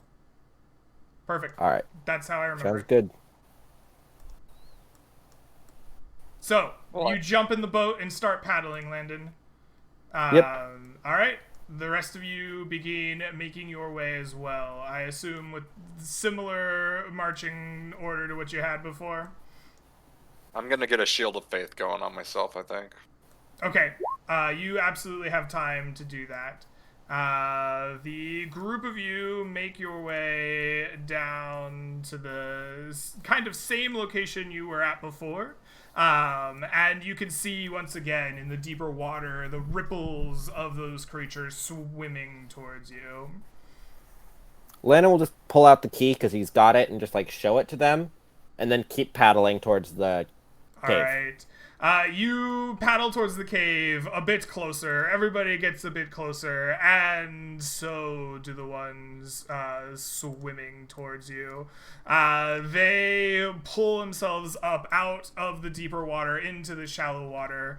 Their eyes are drawn to the key, and they croak out, "No, enter! Must stop." And they swim forward. What do you do? I don't think we have a choice, boys. I think Landon just nods to them and says, "We have to." All right. Sounds like initiative is called for here. Let the hounds of war be unleashed. Oh. Rip. These things have initiative. Woo! What? -1. Hey, at least you did well. Well, let's see what their initiative is. It could be -5. Maybe that'll work out. Yeah, totally. Maybe they're zombies. Oh god, it's rolling. Oh my god, it is 0. I called it! Zero. I called it! Whoa. Oh, that's so funny.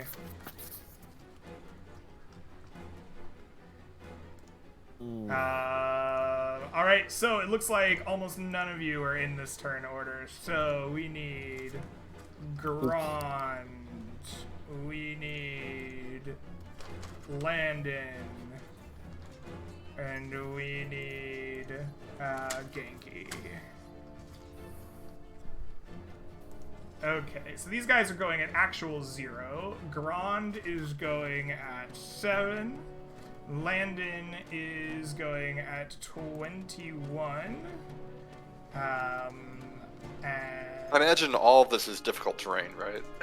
yes, Yeah. most definitely. And Genki's going at 2. All right. So first to go is Landon. You are facing down these creatures. You've nodded to your friend Mortimer. What do you do? I think Landon will... They're standing up, right, at this point? Yeah, of the yeah, water? Yeah, they are. They are. Can you describe... Is there, like... You've mentioned that there's algae and plant life growing. Is there algae and plant life growing around the cave here where they are? Most Or definitely. no? Yeah, yeah. It's I'm a just gonna defining entangle feature them. of the Mossy Cove. I'm gonna entangle them and just cause the, all of the moss and all the water to just rise up and yeah.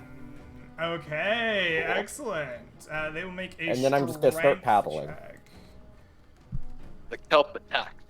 Yeah. Yes, the sea, the kind of like green seaweed, the kelp, as you call it, rises up, entangling, trying to grab at these creatures. The first one will save with a 15, ripping themselves free of the watery plant life. And oh, I'm sorry, I mistyped that. That's a 14. That's still a success. Yep. And the other with a 20. These two rip free from the entangling moss and are unbound by Well, it. I will still say, like, I want this whole area to still be difficult terrain, so at least they'll be a little bit slower to get into us. Yes, That was my only they thought. will also have difficult terrain in that area. And then I'll Absolutely. slowly just like start paddling the boat so we're at least facing the cave. And It's that'll be my a turn. 20 by 20. Yes, 20 by 20. All right, excellent. Let's make ourselves a little 20 by 20. And yeah, let's see. I'll see how big it is before I think about where to place it. If you can push it... No, that's fine, actually. That's great. Just right there? Yep. Perfect. Yep. All right. And you want to... Yeah, Just if you turn want the to paddle boat. the boat, you have... we'll call it... Are you a proficient boater?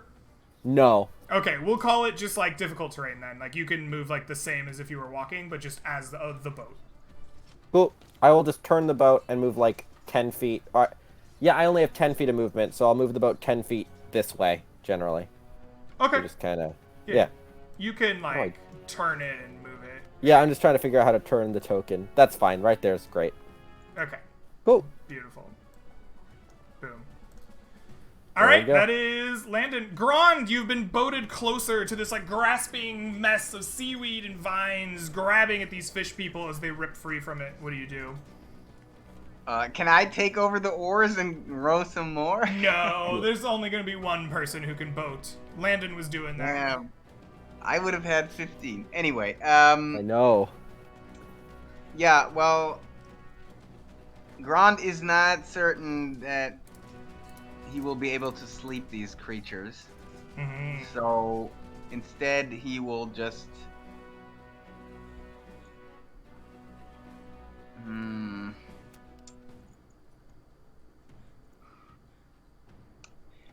He will ready his action to cast Toll the Dead, Okay. but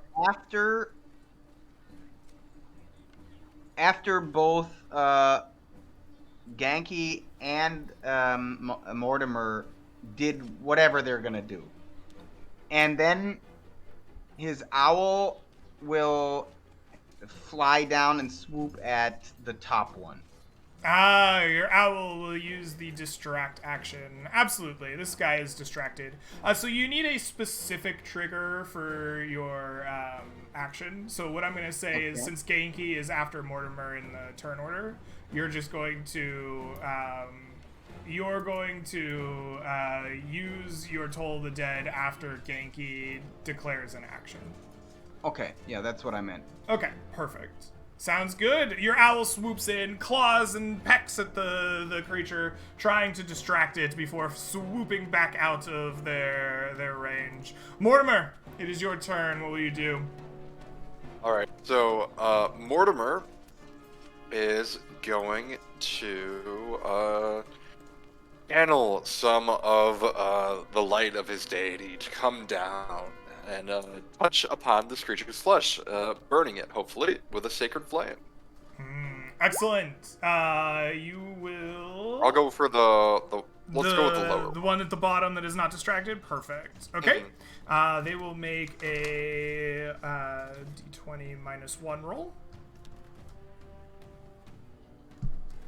14, Oh. Despite their relative lack of dexterity while standing and not swimming, the creature manages to like roll away from your flame, maybe dousing itself in the waters to prevent your sacred flames from burning it.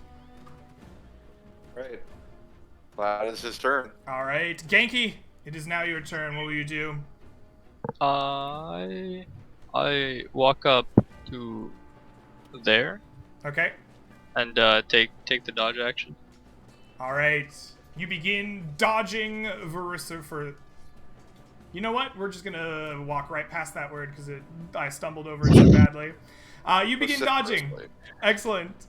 Grand, the dodge action has been declared. Go ahead and cast your Toll the Dead. Nice. Alright, this time I actually prepared the right spell. Excellent. Did that work? I We do didn't not do anything. see something Oh, there it going is. through. Yep, there you go. Perfect. So they will make a wisdom save. This will just be a regular d20 for them. They succeed. The telltale bells of your spell roll across the cove, echoing their necrotic energy through the cove. But the creature seems to steal its resolve and does not take the damage. With that, it is the turn of the sea spawn. They're standing and they are now in difficult terrain. So they have 5, 10 feet of movement, which is just enough to get into the range of good old Genki. Each of them may take 3 attacks. So they will make 2 unarmed boy. strikes and 1 with their strange fishy anatomy. The first one lunges out with its like claws, attempting to like bludgeon you with them. This will be a +4. First one will critically miss you. I forget that they have disadvantage. But the first one will miss you regardless, so that is fine. And then we have a 15 with the second strike of his unarmed attack. Will that hit you, Genki? No. All right, perfect. You're like armor. Are you like using a shield? Do you have armor? Like how? Like I have shield. I have a shield. It's heavy armor and a shield. Yeah. Okay, perfect. Yeah, so you interpose your shield, knocking away their blows, knocking them back with your armor. Beautiful. This particular creature has 2 attacks with his hands, but also a strange anatomy. Unfortunately, he has rolled for fangs. He has a vicious bite, which he will then use upon you. And this one will be a 7. He tries to clamp down, but he just gets a mouthful of like your heavy armor, and you bat him back. The second one will make the same claw attacks at you. The first one swinging through with a 19, and the second with an 8. Will the 19 hit you? It does, yeah. It does. Excellent. So finally, after like a mad bit of clawing and biting, one of them manages to sneak past your shield and like rake against your flesh. You will take 1d4 plus 2 damage from this claw. Both bludgeoning and piercing. 3 points of damage. The creature's strange fish anatomy rolls poison quills. Excellent. This is the +5 here. There we go. Does it have range? Reach 5 feet. Okay. It lashes out with poison quills, attempting to stick you with its poison, but you interpose your shield and they put a nice little pattern on it. Excellent. Landon, it is once again your turn. What will you do? I'm going to, let's see. I think I can be more. Shout, we need to focus fire. Yeah, I'm going to chuck a produce flame at the, let's see, the more injured one, the Toll the Dead one, I think. And then... None of them have taken damage at this point. Oh, none of them have taken any damage. I thought one failed the Toll the Dead. Okay. No. One of them oh my God. is distracted. I'm going to produce flame at the distracted one so I have advantage, and then just paddle more. Absolutely. Please roll me Let's a see. produce flame attack. With advantage. Come on. Something. Your 17 hits. Please roll me Finally. damage. For 2 fire damage. I did it. Fire damage. Excellent. Its scales and coral bits like smolder and smoke slightly. It croaks out. I don't know if it's pain or anger, but and then I'll cram the boat here.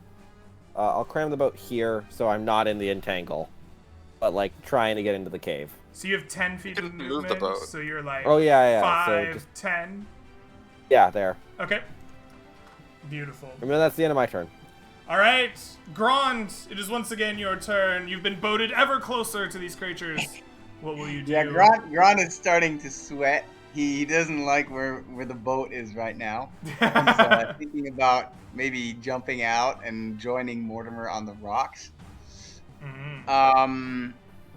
Yeah, I think... Can I do that? Sure. Yeah. Land'll be fine. That would be 3, right? 15? Yeah. 5, 10, 15. Yeah, there's a pretty big rock here, but I guess you could probably squeeze through, like, this little portion. That doesn't seem unreasonable. Yeah, why not? Okay, then he will direct his owl again to harry the same guy. All right, excellent. And finally, he will cast Toll the Dead again. This time, luckily, someone has injured the creature, so it's the more powerful version. Absolutely. Yep. Come on, fail. It is going to succeed. Your bells toll out once more, ricocheting through, echoing through the cove, expanding, but he steals his mind and takes none of that necrotic damage. Oh my Excellent. gosh. Mortimer, it is your turn once more. All right.